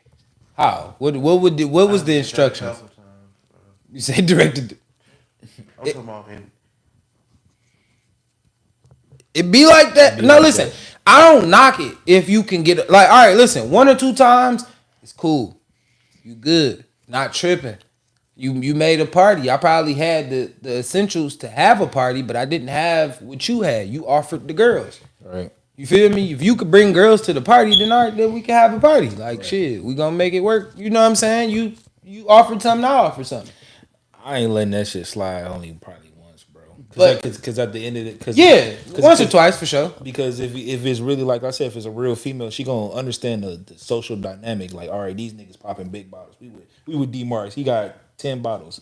We at least gotta have 2. The hoes. One. At least, no, I'm saying the minimum 2, because if it's 2 hoes, a bottle apiece. If you got 2 bitches in one bottle, they might bro, go in on that bitch, bro. They might go in on that bitch, bro. I don't even care if it's a pint. They going in on that bitch. Depending on where you, $25. They split that. And they got to depending on the side of town you on, or what liquor store you go to. No, I'm gonna tell you how it is. I'll give you a scenario. They go in the store. Mm-hmm. One got 25 on cash and one got 10 in cash. They gonna pay the nigga with 10, and the other girl gonna use her 25 on cash, bro. Talk that shit. Talk that shit. Oh, no. And they gonna walk out like, can we get 2 cups? And then they gonna come back. Ice. No, they don't got no ice. They got they liquor in one red cup. One tossing that bitch out the bottom. Out The other one off drinking the the shit out the cup. off the oh no. I take that back. One got a cup in the car that they've been holding on forever. They got them dollar store cups. Yeah. Hold on, I fuck with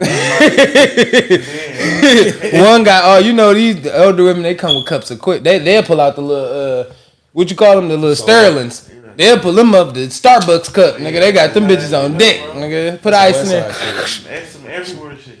I ain't gonna lie. Any group up, I'm trying to tell you. One got cash out, the other one got cash. Yeah. And the one who got the cash probably got some that shit like $86. And the other one probably whatever she probably got paid, you feel me? Yeah. They One gon' got $86, the other one the one with the $86 penny pincher, but she know her girl got her, and the one with the $86 always driving. Facts. She gotta have that money for gas. and that's the line. Like, bitch, I gotta put the gas in the car. Like, I ain't even asking y'all hoes for gas. They cool like that, but Right. the one with the $86 got the car though. Yeah, she gotta put gas back in that motherfucker. It's her nigga car too. No, that's her car. No, it's hers. Cause she got the little furry steering wheel. Yeah, the pink with the The Impala Yeah. going Well, on. no, I ain't even no Impala. It's a Buick. Oh, he said it's the Buick. He said it like a Memphis nigga. Yeah, he did. or it's the Focus. Or the Bro, why you say not the Impala, bro? The old school ones and the new ones. That's you know, The 06. They got, Come on, bro. Come on, the 06. Come on, bro. It's The Malibu. It's Buicks. I'm talking about real East Side hoes, bro. I'm talking about Buicks, Jeeps. Yeah, they big on Jeeps now. That's bitches with money. They ain't splitting though. That nigga said that's bitch. No, them the hoes that get jellies. Shit. Jeeps. They working at Chrysler. They on their A plan. 200s. Oh, I'm talking about the East Side. This is what I see with my own eye. They got the money though. 200s, Jeeps. Any chick, I ain't gonna say any chick, The but most chicks. Malibu, not the new one, but the other one. The 06. That's what I'm saying. The 05, 06. It's like a 2015 or some Yeah. Oh yeah.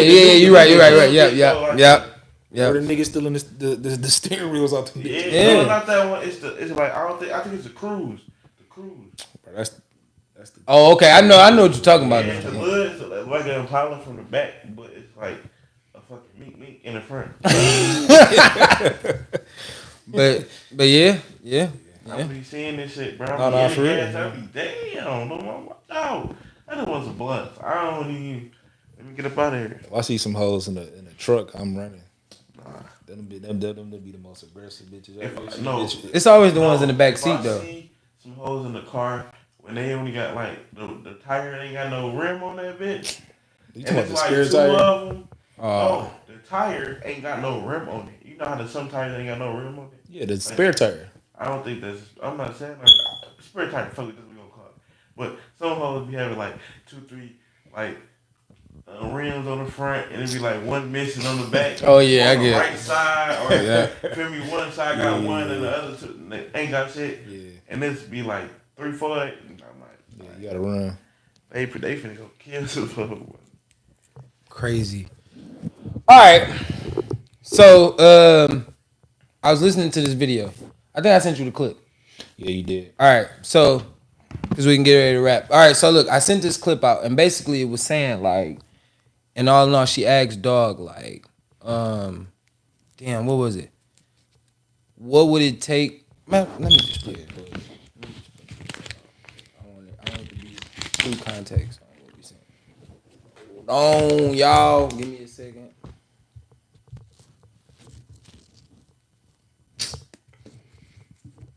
But basically, I'm just give you some of the kind of the context of where she was. She was kind of saying like, men, what is the soft place for men or something like that.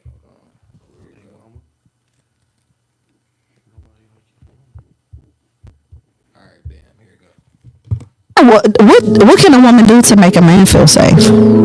What does that look like for you? To make you feel safe enough to be vulnerable, to be transparent. What does that look like for you? I think that for a woman to be able to invite me into that type of space, she has to show me that. That's what I'm saying. You What feel does what that I'm look saying? like? And just, staying soft, being able to open up all of these type of things and just continuously inviting me in without pressuring me to do it right now when you say do it. You feel what I'm saying? Because a lot of men have been fucking hurt bad. You feel what I'm saying? And a lot of this shit has been weaponized. So as long as you just keep on giving me an opportunity to do it, I promise you, like, over time it'll happen. But it's just gonna come in bits and pieces. Like, men just aren't naturally as emotional. And on top of that, don't let these niggas lie to you. A lot of niggas just don't necessarily know what these emotions are. They know they hurting. They know they fucked up, you feel me? They know that they don't want to be bothered right now, but they don't know that they depressed. They don't know that they sad. They don't know that they angry as hell, but don't know how to express it, you feel me? They don't even know how to tell you that they Do you think that men who feel that way, they should be dating? No, get your ass the fuck on. I think Don't everybody shake up deserves nobody. love. I didn't say they don't deserve it. I think everybody deserves I feel like love. everybody deserves love, but should you be dating when you have those problems? Hell no. What can what? I feel like dog said a lot of nothing. Like he didn't really get to the point. I think it comes with a level of maturity though. Like as far as like we grown, bro. Like we know like our emotions and different things. It's just if we want to tell you or not, or if we know how to properly communicate. Like if you And that's where I agree with Brody though. right. I agree with bro when he said that. Like some niggas just don't, because our whole life, you got to look at it the way that we raised as men. We raised with don't use your feelings. We don't want to hear that shit. You not a girl. Shake that shit off. Yeah. Like you've been hearing that your whole entire life. Right. You feel me? So when you trying to communicate that I'm mad as hell at some shit you did, I might come off aggressive if I say this. You feel me? I don't want to offend you. I don't know if I'm offend you or not. Like I know when I talk to my homies or if I'm talking to y'all, I could be aggressive. Like you did some whole ass shit, and you not gonna take it that way. But I feel like as like real niggas just standing on all 10, you just say that shit and how she responds let you know if she mature enough to handle that shit. It's true. Because at the end of the day, because his point, even though he made a good point, that ain't really fair to your girl or who you talking to, because she gotta wait until you gotta. But it's not about waiting. It's about because I get what he's saying. Yeah. It's about the way that she displays it. Right. You feel me? If your girl come to you every day and just check in with you mentally, right? How was the pod? Mm-hmm. Not asking you like, what did y'all talk about? Like, because remember we talked about this, but it's just more so like, how was the pod? Did it go as like you planned? Right. What was the hiccups? We'll just breaking you down mentally. Right. You get what I'm saying? To a point where you gonna become what? Vulnerable. I'm gonna tell you something that really probably triggered me, made me happy, smiled. It triggered an emotion in me. But his point was some men have to give that in bits and pieces, and what I'm saying is if you're dealing with a real woman, that's not really fair to her, because she may know how to communicate with you, but if you don't ever communicate, if you just stuck in your ways, how could you ask her to really communicate? I mean, how can the communication get better? Because I know as men, we always know how to. I'm just saying, I don't know about every man. I'm just going from what I'm thinking. My logic would be, I think men always know how to adjust. Right? Yeah. So if I have a woman that's talking to me in this way and I have to adjust. So maybe it might fear me, it might scare me a little bit because I might not be able to say it or say it the way I want to say it, but I'm going to tell you what I want to say. And then when I say it, I have to deal with the reaction. But I feel like, you see what I'm saying? But I feel like you should stand on your 10 and just say it how, like, that's the problem. We try to like micromanage what we say to women. Like women aren't as complicated as niggas put them out to be. If you tell them, if you got a girl and you be like, listen, I got a side bitch. I fuck with you, I fuck with her. A lot of bitches create a narrative in their mind and be like, well, he a good nigga. He got other, like they'll lie to themselves to make the situation right. I can agree with that. To, you know what I'm saying? Like if you come correct, if you talk to a female the right way, bro, and you just like lay it all out, bro. A lot of times females do whatever. If they fuck with you like that, they don't fuck with you like that. Like how bro was saying, they never gonna understand or never gonna be able to communicate with you. But if you communicate, you say what you want to say, and it's just 100. most real women gon' Honesty Don't is abide by what always you gonna say. make it better, but you have to, as a woman, you have to lead with that. right. You can't sell me a dream with this monogamous situation. Right. You see what I'm saying? Understand when you walk into the relationship or whatever the situation is with us, you have to also understand, like, look, nigga, I know you gonna some point sway off this trail, or I'm open.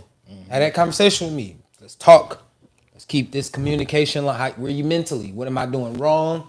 I can tell you what you're doing wrong. We should be able to have these flaw conversations. If you as a woman can't have a flaw conversation with a man and he don't get triggered like to the extreme every time, then that means one, y'all not growing and y'all going nowhere. For sure. Fast. You see what I'm saying? But if you can have these trigger conversations every time, something that's about y'all flaws, and the conversation's getting better with time, y'all both are growing from each other. So when he said, like, when she asked, like, should y'all be dating? Yes, I should be, because I got my feelings hurt. I got my feelings hurt. I already had my feelings shitted on. As a woman, you got a chance to go express that to one of your homegirls who showed you empathy, sympathy, and love. Right. I can go talk to my homeboys about me losing my me losing my girl, but guess what they gonna do? Some of my niggas gonna listen. Some of my niggas might be empathized about the situation, but the other niggas ain't gonna have empathy, sympathy, and love for me. They gonna make for nigga go get some other bitches out here. Go get you another. You know what I'm saying? We moving on, nigga. Fuck what you talking about, man? Hit the weed, bro. Take a shot. Like, you trying to make me hurry up and get over the situation. A woman is gonna sit here and bond with her friend. Bitch, he did what? Woo, what? What you mean? Damn, I can't believe you wasted all that time. They gonna drink wine and reflect. Right. They gonna take the. There is no reflection from men. We don't reflect. How are we reflecting? It depends. I get it, but you gotta be close. Maybe you and your little brother will reflect. If he go through a heartbreak and he come to you, be like, bro, bitch broke my heart, bro. Man, fuck this shit. You gonna let him rage? You gonna let him do everything he need to do to get it off his chest? Then you gonna say, hey, little bro, now let me be honest. Did you do everything you think that you was supposed to as a man to be in that girl's life? You gonna hit him with some reality. Yep. Women ain't gonna really give the reality in that they just giving the love, sympathy, and empathy. Right. You see what I'm saying? Yeah. We are being scolded to a logic. Still, what's the deal, gang? Like, we being opposed onto a logic where it's like I have to think about this shit fast. Like, I gotta think about this shit quick. I gotta kind of move forward, because if I don't, then you feel me? I'm looked at as the dummy in the group. Cause I'm tripping over my bitch. I don't want to come outside for a couple days because I'm really fucked up in the head right now. Sometimes you can get through that on your own, though. This is true too. This is true too. 'Cause I know a lot of niggas that can do that, but I feel like you still got to talk about it someday. Like, yeah, I think that's what the lady was trying to say. Like, all the shit you go through, why not just talk about it? Because you don't know how to. No, go ahead. You don't know how to formulate the conversation. I don't know how to come and talk to little bro and be like, as a man, I'm just telling you, as a man dealing with a woman, I might, me and Kit, we do this podcast thing now. As we got older, we starting to learn how to use our words a little bit better. But 3-4 years ago, I wouldn't be able to walk up to Kev, even if we was cool friends, and be like, nigga, listen, this is what I'm going through with my girl, bro. Like, what do I do? You get what I'm saying? To have a real legitimate conversation without him being like, nigga, what? Like, man, that shit ain't nothing, bro. Like, that's just relationship shit. It's all about your friend group too, though. Like, True. We all got a homie that's more mature than us that we can go to, or if it's your pops, or if it's your whoever, any male uncles, especially uncles. Like, uncles, then, like, you got a solid uncle, bro. That nigga done been through everything. Like, he done did everything right before you did. So it's like I know my uncles, or people I call uncle, they ain't my uncles. They'd be like, hey, I'm going through this. I might get the man. What the fuck is you doing? Like, but I might get that intellectual uncle where he like, man, listen, it's more women out here. Like, that's one. Or that uncle that's gonna tell you, little nigga, you deserve what just happened to your goofy ass, nigga. You deserve that shit, folks. Cause nigga, I'm not gonna be your Uncle Tone that tell you, nigga, these hoes, you feel me? These hoes, nigga. You see what I got going on with your auntie. You see what I got going on with my family, nigga. It's time for you to turn this shit up. Yeah, I used to be the young nigga like you too, nigga, out here in these streets. But at the end of the day, nigga, I learned. So let me give you game while I'm telling you this. You feel me? A woman ain't another older woman. When you go to your auntie, she feels simple. Baby, it's gonna be okay. It wasn't like that. It's other, you feel me? And then you got the. No, I'm saying I'm not for men. I'm talking about for the women. You get what I'm saying? Then when you go to your friend, she ain't just moving. She not just moving you forward from that and just giving you the. And she about to take you to some other niggas. Yeah. She ready to move because you got that one female friend as a woman that's gonna be like, fuck that nigga, we outside. He don't want the Turk to shake that ass, get drunk, let's go crazy. Facts. Like, and you don't got men don't really do that. Men don't be like, nigga, you heartbroken. Stay your Drake ass at home right now. Stay your singing ass at the crib right now. Like, nigga, you get over that shit, then call me. Like, nigga, deal with your emotions and then call me. Like, nigga, I know you over there fucked up, folks. Deal with your emotions, then call me. Like, it's cool. You need a bottle. Like, I'll pull up once, twice. But if I see you not trying to shake this shit right now, you ain't prepared. You not ready. Yeah. So I'm gonna leave you alone, let you gather yourself, and then I'll come back and get you to go outside, and we can figure out from that point on. You know what I'm saying? That's how I look at it. You gotta know your homie at the end of the day. That's true. You gotta be able to like. Sometimes some people ask me for like certain advice. I'd be like, bro, I ain't equipped for that. But I want to talk to the other homie. He been through this. Like I might, put that together. But you gotta know your homie though. And I'm gonna say I ain't equipped for everything, but I can offer my logic. If that's what you just want to hear me say something about the situation, I have a logic that I can think about, and I can say, all right, this logically means this is what it means to me. You get what I'm saying? Like, gang, this is what you want to do, but this is what you trying to do. Like, well, you got to figure out what you really want to do in between the two. And then some of the best advice don't necessarily have to be about the situation. Like you might give me some advice, you be like, man, get back to you. Like, you know what I'm saying? Like, hey, you need to get back to yourself. It don't got nothing to do with the situation, but you can just tell when a nigga not himself or a nigga going through something. Like, nigga, you not, I can tell. Like, bro, I ain't seen you walk through and say nothing about swag and you feel me, your drip. Where the last, you shoe king, you feel me, nigga, I know you my man's, like, nigga, I can determine that without even having to conversate with you. There's something going on, so I don't know. Like he said, I just need you to get back to you. You feel me? Sometimes a subtle shout out just to your mans on like, cause we do these podcasts and just be like, man, shout out to my nigga such, cause you feel me? And then when you post that clip, niggas see that shit and be like, damn, niggas fuck with me. Yeah. Like niggas really, you know what I'm saying? I always say like, happy belated birthday to my dog Lanio. Like this is true shit. You know what I'm saying? I call him my sauce brother. Me and Lanio been talking this drip shit since high school. Feel me? I met him when I was in the 9th grade, nigga, and he was a 10th grader. You're older than me, but still my brother though. You know what I'm saying? And we all, like, even to this day, nigga, we still just, hey bro, you fresh. We never been on no hating type shit. Right. Like, nigga, I can celebrate my mans for being drippy just like I am. We hang out. This is the niggas I hang out with. Nigga, they put this shit on, like, nigga, when we really want to. Like, yeah, you'll catch us looking like anything any other day. But nigga, when you really telling us, hey, it's this lit over here, you gon', hey, where the fuck you get that from? Like, nigga, what? Whoa, when you, okay, I'll see you, my guy.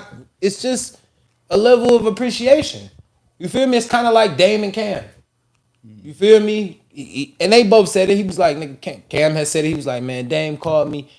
And I had to show him off my crib. You feel me? Like, nigga, 2 point, you know what I'm saying? Showing off. He said, nigga, call me later. That nigga showing off an island damn near. You feel me? Like, nigga, he got the crib. Like, nigga, it's crazy. Like, nigga, we having that kind of conversation. And that's cool, though. You feel me? As a friend, as your mans, like, we should be able to have that conversation. We should be able to celebrate our wins. Like, we celebrate so many losses. When do we really celebrate the wins? We celebrate the dead, I mean, we don't celebrate it, but we deal with the dead. We deal with the jobs. We deal with life. Sure. We deal with the ups and the downs. But when do we celebrate the wins? It's small wins in every pocket. Facts. How do you celebrate your small W's to make it a bigger W? Doing this pie every day or every week, Sunday and Wednesday when we do it, that's my small win. To see niggas come together and we just have a conversation about whatever. It ain't got to be about the celebrities. It ain't got to be about it, but that's fun. Yeah. Because we talk about this shit anyway. Control the narrative. We talk about this shit anyway. That's why I asked you, like, what made you want to join the pod? Because I know a lot of niggas that be like, man, this podcast and shit ain't for me. And I be thinking like, so having an opinion ain't for you. Actually having a thought in life ain't for you. Cause you got one. If I called you on a Wednesday and said, hey, what you think about this? You'll give me a 30-minute, we'll be on the phone for an hour. For sure. You feel me? We'll be on the phone for an hour. As long as you don't know that it's a camera in front of you. Or that you live or whatever. I mean, you can have an hour conversation. For sure. And that's crazy to me. Because why not let people hear your opinion? It's your opinion. If you judge for it, you judge for it. Fuck it. It's life. Like, you'll go on Facebook and say some outlandish shit. Yeah, why not say it on camera? You'll go on Facebook and say you eat ass on Wednesdays. You will. You will do this. I eat ass on Wednesdays and share every girl post that talk about eating ass. This is, I know you. Hey, buddy. You right there. I see it. I see you. Yeah. I see. That's why I asked you to come on the podcast. Now I have questions. What made you comfortable to think that it was okay to just say that you eat ass on Wednesdays? Oh, you can't justify that. You was looking for attention. Say what it is. You looking for clout and attention. Say that. So these girls can know. You're pandering. You're trying to get the bitches' attention. Just like That's we can freaky look as at hell, women. though. We can look at women and just say that y'all pandering. Yeah. Because it's always a woman somewhere saying, oh, I suck your dick, ate your brother, you be like, See, that one is cloud chasing, right? But Yeah, that's weird to me though. Like, it be double standard. Like, that shit weak, bro. Like, you know, you be seeing them little podcasts when they be like, when people be saying like they masculine because they be cussing on OnlyFans models and shit. Man. Who made them niggas the coochie boss? ooh, I got a question. Nobody. Let me say this. With them niggas like Fresh and Fit and all them type of niggas, we can say what it is. Them type of niggas, they pay them women to come on there and let them talk shit to them. I be saying like, damn, who made these niggas lot coochie of police, that shit man? be WWE, bro. That shit don't be real. They pay, if we could do this. Yeah. We could do this right now. We can go find 6 OnlyFans models, set up 6 mics, right? And it's gonna be women as long as we pay each of them their fee, which $100, $200. Fly them out, let them come to the city if they not from here. Take them to do something real fast. Probably spend maybe $1,000 at the most. You feel me? And now we're gonna get them right here on the couch, and you gonna be like, so why you suck dick on Tuesdays? Why do you post that? And you gonna shit on their shoes, and then they gonna rage up on you, and they gonna be like, oh, I don't do that, and it's gonna be a back and forth, and they gonna walk out. Yeah. And you gonna be like, worth the money. Flip it up. Yeah, that shit gonna do numbers. Cause the world's gonna hate you, and you know that. Women is gonna be against you for everything you said to that girl. But the men gonna be like, no, he got a point. No, he got a fucking point. Why do you want niggas to pay for you to watch you suck a dick on Tuesdays? Why? Why do you want that? And you saying for a fact that you want to be married with a husband. And kids and shit. Your kids can grow up and see that shit. I feel bad, bro. Think about the people with kids that do OnlyFans right now. Your kids is in school with bro, listen, if you have a teenage kid, right, in high school, 9th to 12th grade, right? Even in middle school, let's not even make it. Let's say 7th to 12th grade, right? Because 6th grade, they still, look, you know what I'm saying? But 7th to 12th grade, if you have a kid around that age and you do OnlyFans, hey, buddy, your son is going through hell in school. For sure. All his friends has found your OnlyFans. For sure. All your friends has searched everything that they can find about you. Because guess what he did? He posted a picture of his mom. So they followed you. And when they followed you, what are you doing on your Instagram? Selling content. Hit the link, all type of shit. They all in your bio. They all in your link tree. They all in your Twitter. And they come to school like, hey, ain't this your mama? That's your mama, ain't it? Live right now. Freak. Like, look at your mama, boy. God damn, how much it cost to get on? Now your lie. son at school fighting every day because Oh, yeah. They would've Hit a had- you nigga, suck dick for $20. hit a nigga with, I'm your stepdaddy now. They gonna be ready to kill you in that bitch. Man, think about if a nigga walk in and be like, nigga, I just paid $100. Then you better put respect on me, nigga. Gave your mama $100 to watch her play with that pussy. I think like if they had that in our generation, niggas dying and the Fuck the Jays, niggas would have got shot over OnlyFans. Yeah, Niggas was dying over Jays. You think you'd have been able to tell a nigga, mom, what? that's crazy work. Like like niggas can see your mama type shit, like naked. But that's what's going on, and they have to listen. And it's not like I have to pay. I can go right on her Twitter. Yeah, that's She's what I was about to promoting say. the clip on her Twitter. Wow, work. sisters. You gotta go to Catholic school at that point. That's even worse. They shit. Man, I ain't gonna say that on this pod, but I'm coming to y'all. I'm coming to y'all pod for that Catholic conversation. Catholic conversation is. But yeah, I'm just being honest. Like you got to was think alright, like that shit crazy, bro. Like, but everybody goes through these things. Yeah, that's crazy. That You see shit. what I'm saying? Everybody has a different situation. Because back then it was still like when we was growing up, it was like your mama a hoe. Like you just didn't know. Like your mama might have been freaky, and she might have been getting paid to do these type of things back then.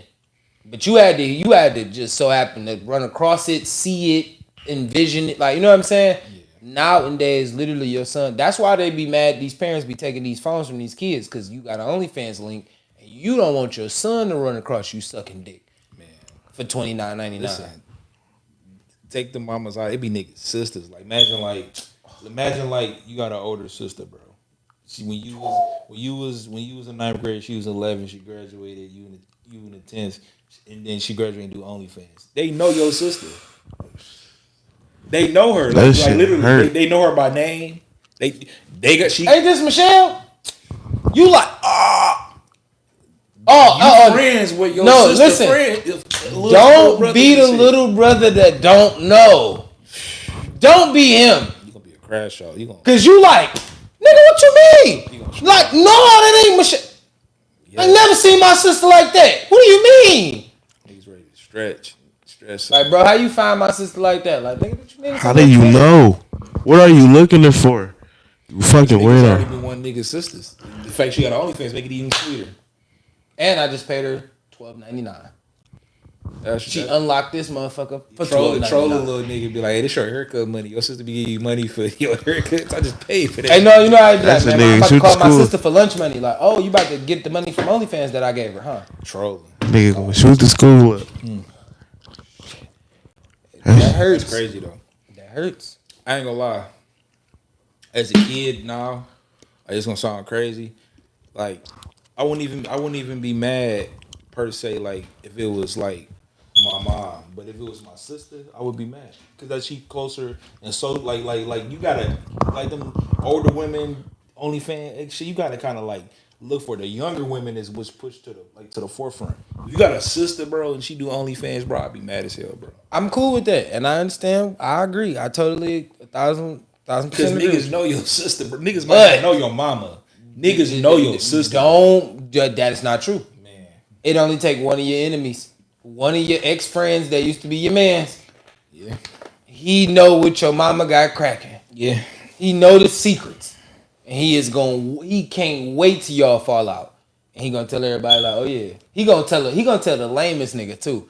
Like, hey, follow this link real fast.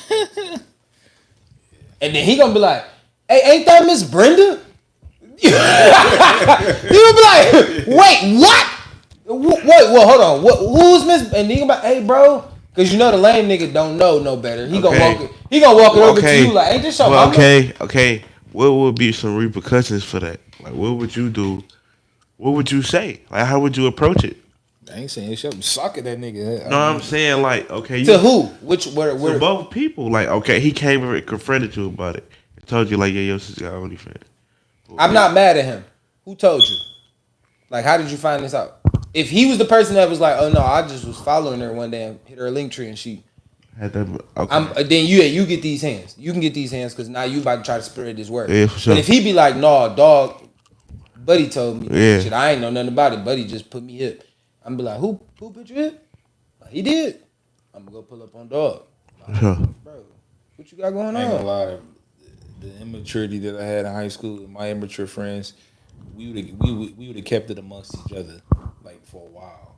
But as soon as some shit would have would left, niggas would have definitely been like, Niggas would have posted your sister OnlyFans pictures. No, ain't gonna post printed it. Ain't gonna post it because that's foul. No, they'd have printed your If pictures niggas, out. like, you know how like you amongst your friend group, nigga going too hard, like nigga, man, like a nigga just Yeah. going on your clothes or be like, Yeah. He winning. you don't hear He me. winning. You got He them winning the shoes road on. section. You got them He winning shoes the road on, nigga. section. Like your sister bought the No, OnlyFans. you know niggas tender. Like nigga, you don't get no hoes. That's it right there in high school. You don't get no hoes. I don't get no hoes, but I got your sister, nigga, for $12.99. $12.99, nigga. Niggas crash. Oh, Before what you mean? You my got his immature sister? friends, especially my ninth and because I went to a couple different I went to 2 different high schools. My king friends, bro, we'd have kept it amongst each other. We'd have been like, damn, his sister got OnlyFans. Damn, you got the link. Put some sauce on that bitch, or one of y'all pay for it and just give me the password. But we all looking at it. I'm not gonna say nothing because it's like, then that's the homie. But then once I was one nigga in my friend group that would have crashed out. He would have been like, nigga, I don't get no hoes. Okay, watch this. It's your sister right here, bro. I know my man. Shout out, bro. He would have crashed out on some shit like that, bro. He'd be like, here you go. Next video I'll show you, I'm gonna be in that motherfucker. He a crash out. She asked me. She just posted on her shit. She trying to do collabs. I already want her. And she know who I am too. Wow, bro. We been DM, and he'd be type of nigga like we already been DMing. Violent. Hey, no, he'd be like we already been DMing. She just said for like 200 we can collab. So might want to watch your mouth. Like my immaturity, like I said, 9th, 10th grade, my king friends, bro, we would have been like, damn, somebody pay for it, give me the password, pass it around, be like, dang, who gonna tell bro? Like, shit, we ain't saying shit. Me, I ain't saying nothing. You just got to find out when you find out. Y'all niggas. My homie that I just told you about would have waited until it was like a big argument. He'd be like, here you go, right here. We all got the password. He'd have told on all of us. I'd be like, I don't got no password. I don't know what he talking about. I'd have been that type of friend. I don't know what he talking about. I've not seen your mom or your sister like that. Really, I did. I ain't gonna lie. I gotta take it back. I did. He showed me. He just showed me today. I gotta be honest. Like he showed me today. Yeah. He gonna be like, no, nigga, Dmarks, I showed you when I first like you right. No, niggas would have kept it 100 though. Like, once it's out, be like, all right, niggas had this. My bad, bro. We didn't know. Well, we knew, but we didn't know. That one homie though. Had that ever happened though? I knew it. Listen, I'm gonna say this. All right, I can give you one thing where I felt like everybody in the room. Well, one person in the room didn't know, but everybody else kind of knew. It was kind of like one of my homies was like, we was in school, high school, and like my man had hit his bitch, right? And she kind of threw it at dog. He was kind of like, he asked me like, should I tell him? And dog was like head over heels for this bitch, right? I'm like, I would if I was you, because of the way dog is. You feel me? He's my man. So I'm like, the way dog acting, bro, I think you kind of should tell him. I'm like, but I'm thinking he didn't hit it yet.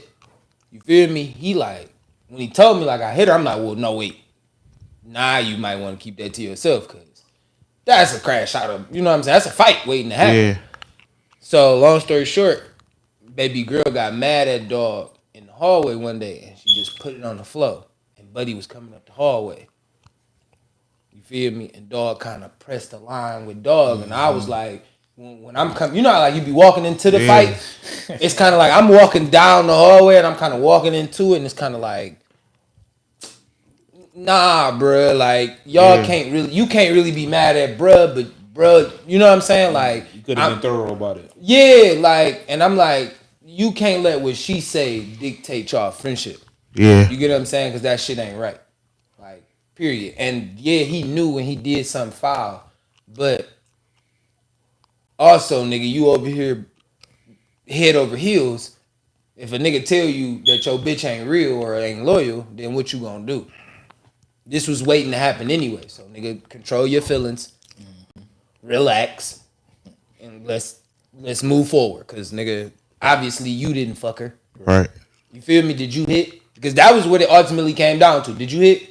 Well, nigga, you just dated a girl that fucked somebody else. Like, what are you talking about? Right. You never fucked her. So, you was born off love for no reason. Like, what the fuck did you love her for? I'm just saying, like, what was the head over heels for? Like, it really got to that point with me. Like, I don't see why you were so so invested. Right. Like, she didn't show the same interest. Yeah. But yeah, it happened a couple times to me in life. I just can't tell everybody. Some people watch this pod. Yeah. And I don't want to know their real story. Right. But I definitely know some niggas that hit some niggas bitches. What happened, bro? All right, so my friend group, I'm gonna keep it short. So we got a homie. She was a female. Some days she was a stud. Some days she wasn't. So me being the nigga I am, when I would catch her on the days that she wasn't a stud, I did not know this was going this way, but I am here for this. Pop, make sure you clip it up. Clip it up right here. I would catch her on the days that she wasn't a stud. So I'm trying to fuck. Clip this up right here, I'm Pop. trying to fuck. My two other homies, they trying to fuck too.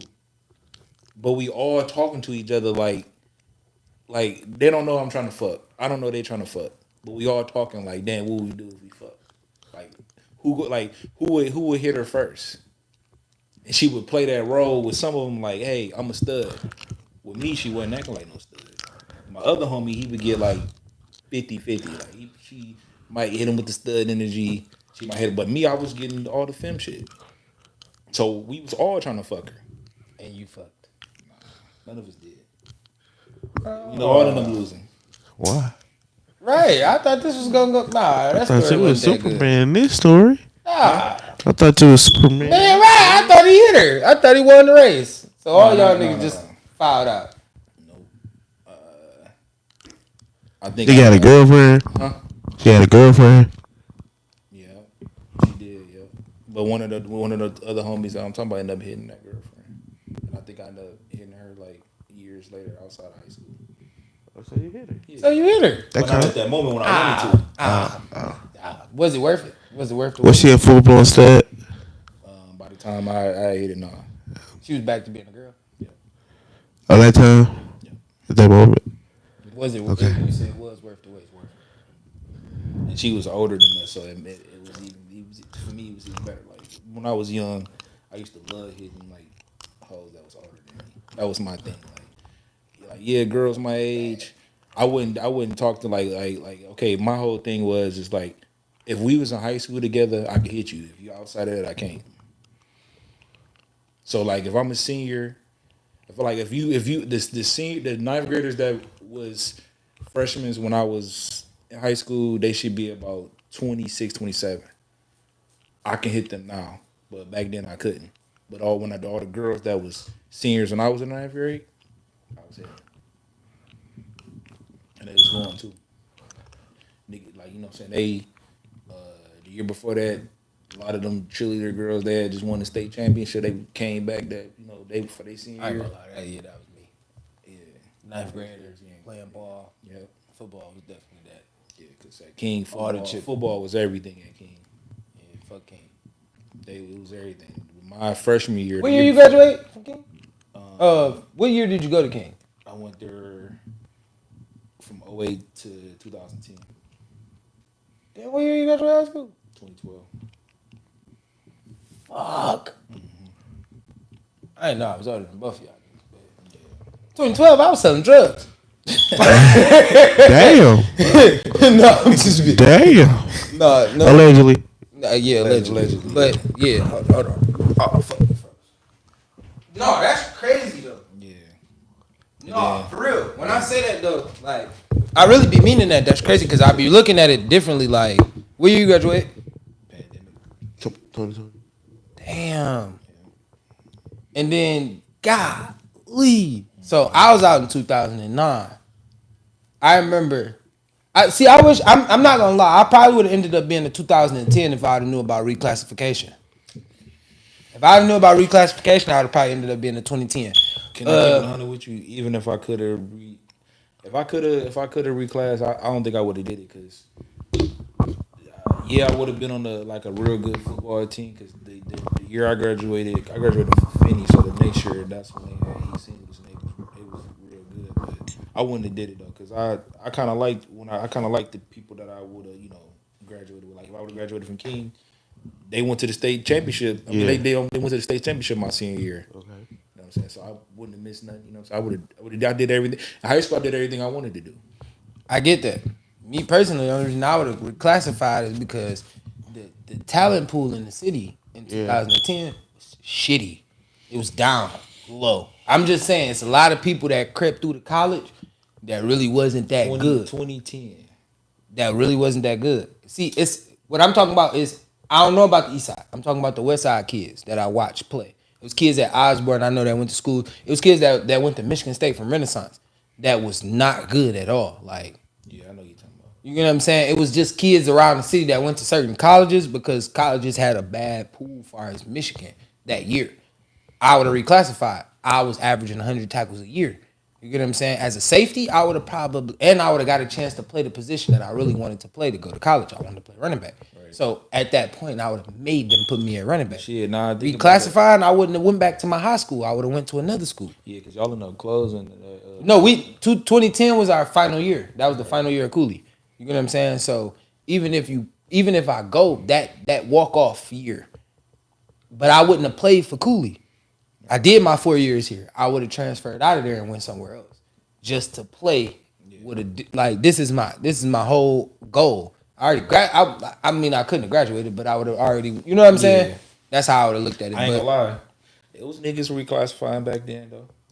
But I didn't know about it.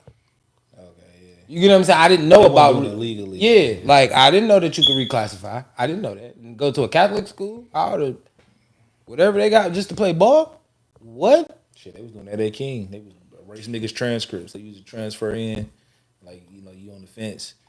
Like say you went to like it was a lot of niggas from my freshman year. They came from like Cody and like different like West Side schools. They would erase that year you did. They erase it. Don't know how they did it. 2010. They erase it. You just became a 2010, brother. 2009 if you from 20 and then you be noticing it because see you don't like the kids won't notice it because they tell you like you can't tell niggas how old you really are. Like don't walk around telling niggas what your age is. You was born this year, a year later than what you are. So if you was born in 91, you was born in 92 now. Mm-hmm. Your birthday is your birthday. Mm-hmm. 92. And this is the way you gonna operate. You get what I'm saying? That's kind of an instruction manual to this situation. So yeah, you operate, but the kids that see you, if they didn't actually play with you when you came in as a freshman, which those kids are gone now. You get what I'm saying? When they come back, they be like, damn, how you still here? Right. 2010. Y'all thought I was a 29. Oh, nah. You feel me? Or I failed. You know what I'm saying? Some type of way, I still got an extra year. Short some credits. You know you know how niggas is, but that's how it be. Yeah. Damn. Yeah. All right, listen. Was cheating. It blew my mind. The biggest, the craziest player I didn't ever thought did it was Tracy McGrady. Hearing Tracy McGrady say he reclassified it made me look like, oh, now I see why the NBA came and got you straight out of high school. Mm-hmm. Like now I see. You know what I'm saying? Like I ain't saying that don't diminish his skill, that don't diminish his talent, whatever he did, because obviously he got buckets. We know who Tracy McGrady is, Hall of Famer. But what I'm saying is it gave him an extra look. Because do you go to college if you come out in your regular year? Yeah. You see what I'm saying? Same. I don't think LeBron reclassified, but I'm not sure.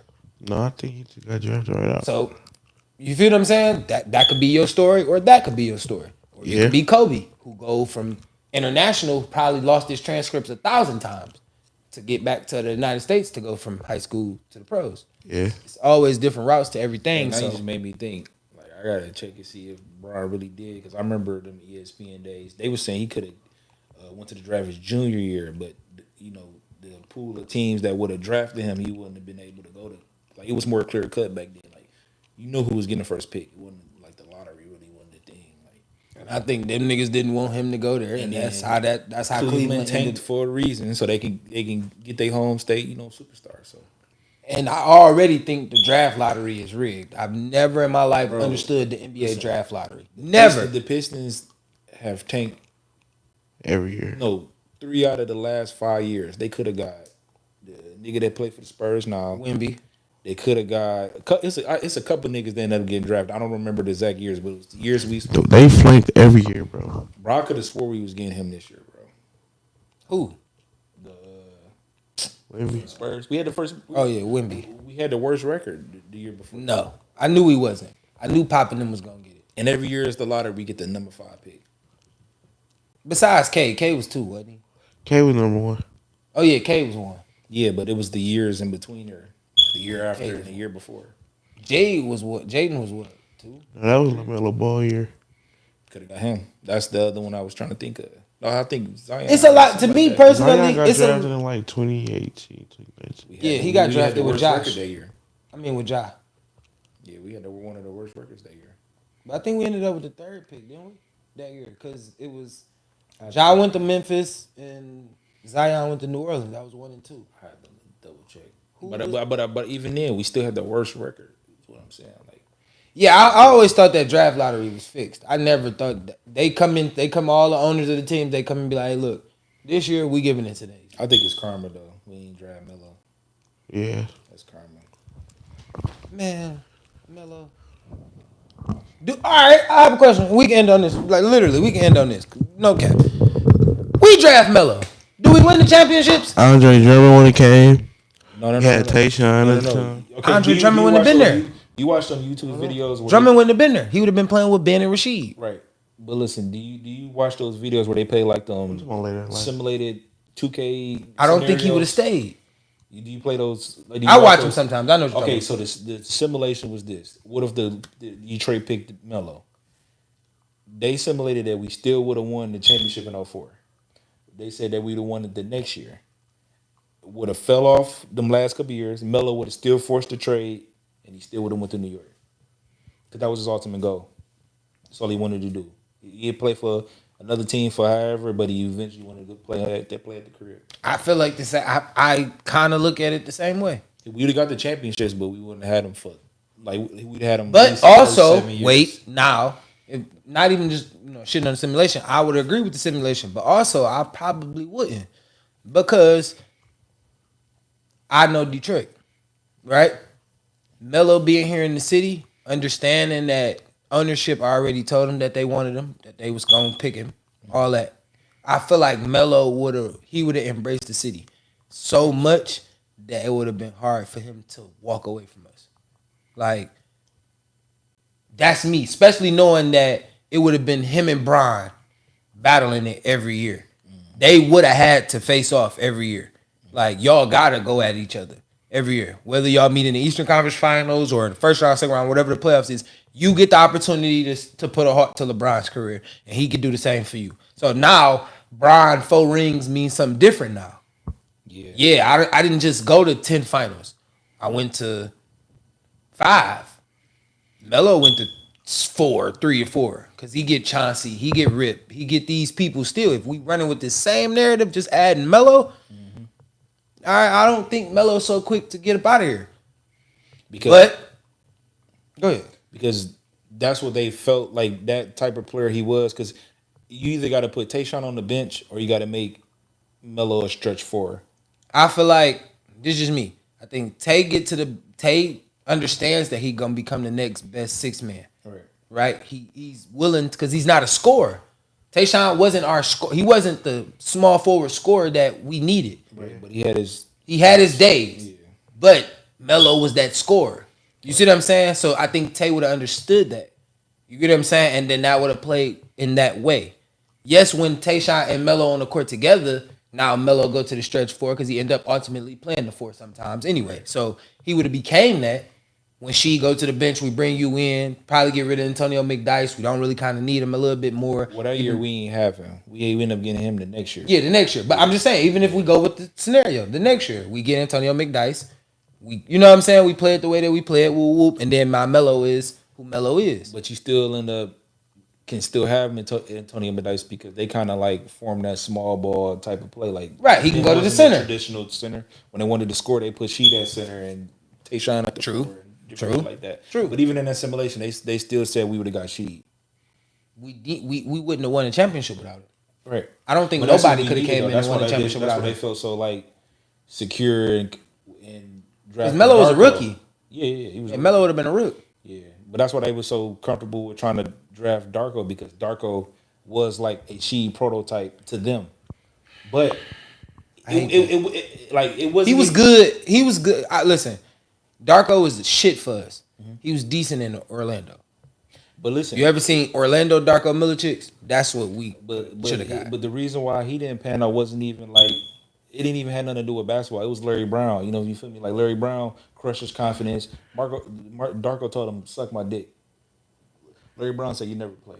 Well, what's your favorite player that don't got a ring, But what team Melo. he could have been on that he could have got a Melo. he got drafted? Melo. What team he should have went on to get a ring? The J.R. Smith team. Him, J.R. Kmart. If you asking me about Melo, him, J.R. I'm talking about just Kmart. any player that don't got a ring. All right, now I have two. My two is Tracy McGrady with the Houston Rockets. Him and Yao couldn't stay healthy together. Right. That's the year they lost to Kobe and Shaq in the Western Conference Finals. And then Brandon Roy. Yeah, that was my one I was gonna say. B. Roy. I think Brandon Roy was one of the different level of competitions that couldn't nobody really, couldn't nobody guard him for real. I feel like about like Derrick Rose. Derrick Rose too. I think D Rose had his opportunity though. I think he had it. Cause the year he got hurt is when the year he really started. Like he got his jump shot right. Yeah, that's what I'm saying. His biggest thing was people be like, okay, you gonna get to the lane, but can you shoot? That year he got hurt, he was almost 40% from the. That's true. That is true. But what I'm saying is, I think D Rose had his opportunities. He just ran up against a juggernaut that he couldn't get past. Same with DeMar DeRozan. You get what I'm saying? It was a lot of little bits and pieces that you wasn't gonna beat LeBron. Yeah. Kawhi Leonard don't beat LeBron if LeBron is prime Bron in Cleveland. All right. You know what I'm saying? Toronto don't win that championship if Bron is around. Like, let's just be honest. Yeah. I'm not saying, but come on. For sure. Toronto was walking. He was like walking on these niggas. Yeah. Even with Kawhi Leonard, it wasn't nothing y'all could do with Kyrie and all them niggas when they y'all. I get it. Yeah, I'm gonna say Tracy McGrady and Brandon Roy. That'd just be my two. I was gonna say Brandon Roy, but I'm gonna go old school. I'm gonna say that Hakeem, Barkley, and Pimpin, they should have won the championship. Oh yeah, that Rockets team. Yeah, because I think they made it to the Western Conference that year, but I think they got swept or something like that. They something did. Crazy. Scotty was just trash. I think Scotty wasn't never gonna win without. And then a lot of them Jazz teams, because the Jazz teams they had to be the push off year. Team. The push off year. The year Jordan hit the jump shot at the free throw line off the push, I think Utah deserved to win that year. They deserved to win it that year. All right, let's talk about it. Who else? Iverson, the 01 year. I'm about to say AI. They ain't had nobody. I don't care. Iverson deserved to win it. Yeah. He worked too hard for that. That was prime Kobe and Shaq, and he stole a game. He deserved that. Yeah, of course. He fucking deserved that. I give you that. That's just me. There's a couple good teams that should have won some championships. Yeah. Who else? Give me the Nets. You talking about the New Jersey with J Kidd, Kmart, yep. and yeah. Them boys was cold. No doubt. Yeah, I think that's the only one for me. As far as basketball, as far as football, y'all know I'm a Falcons fan, so I feel like my Falcons should have beat the Patriots without the refs being in the way. But yeah, Seahawks should have beat the Patriots without Bill Belichick being in his own damn way. Yeah. No, that's Pete Carroll. My bad. The 49ers should have beat the Chiefs. You talking about this past year? You think the last one? Every year. On paper, they should have beat them this year. Every year. So they had two great pass rushers. Because I feel like if we would have went to the bowl, we would have beat them niggas. No. I feel like we would have. Who the Lions versus Chiefs? Yeah, because we had already beat them.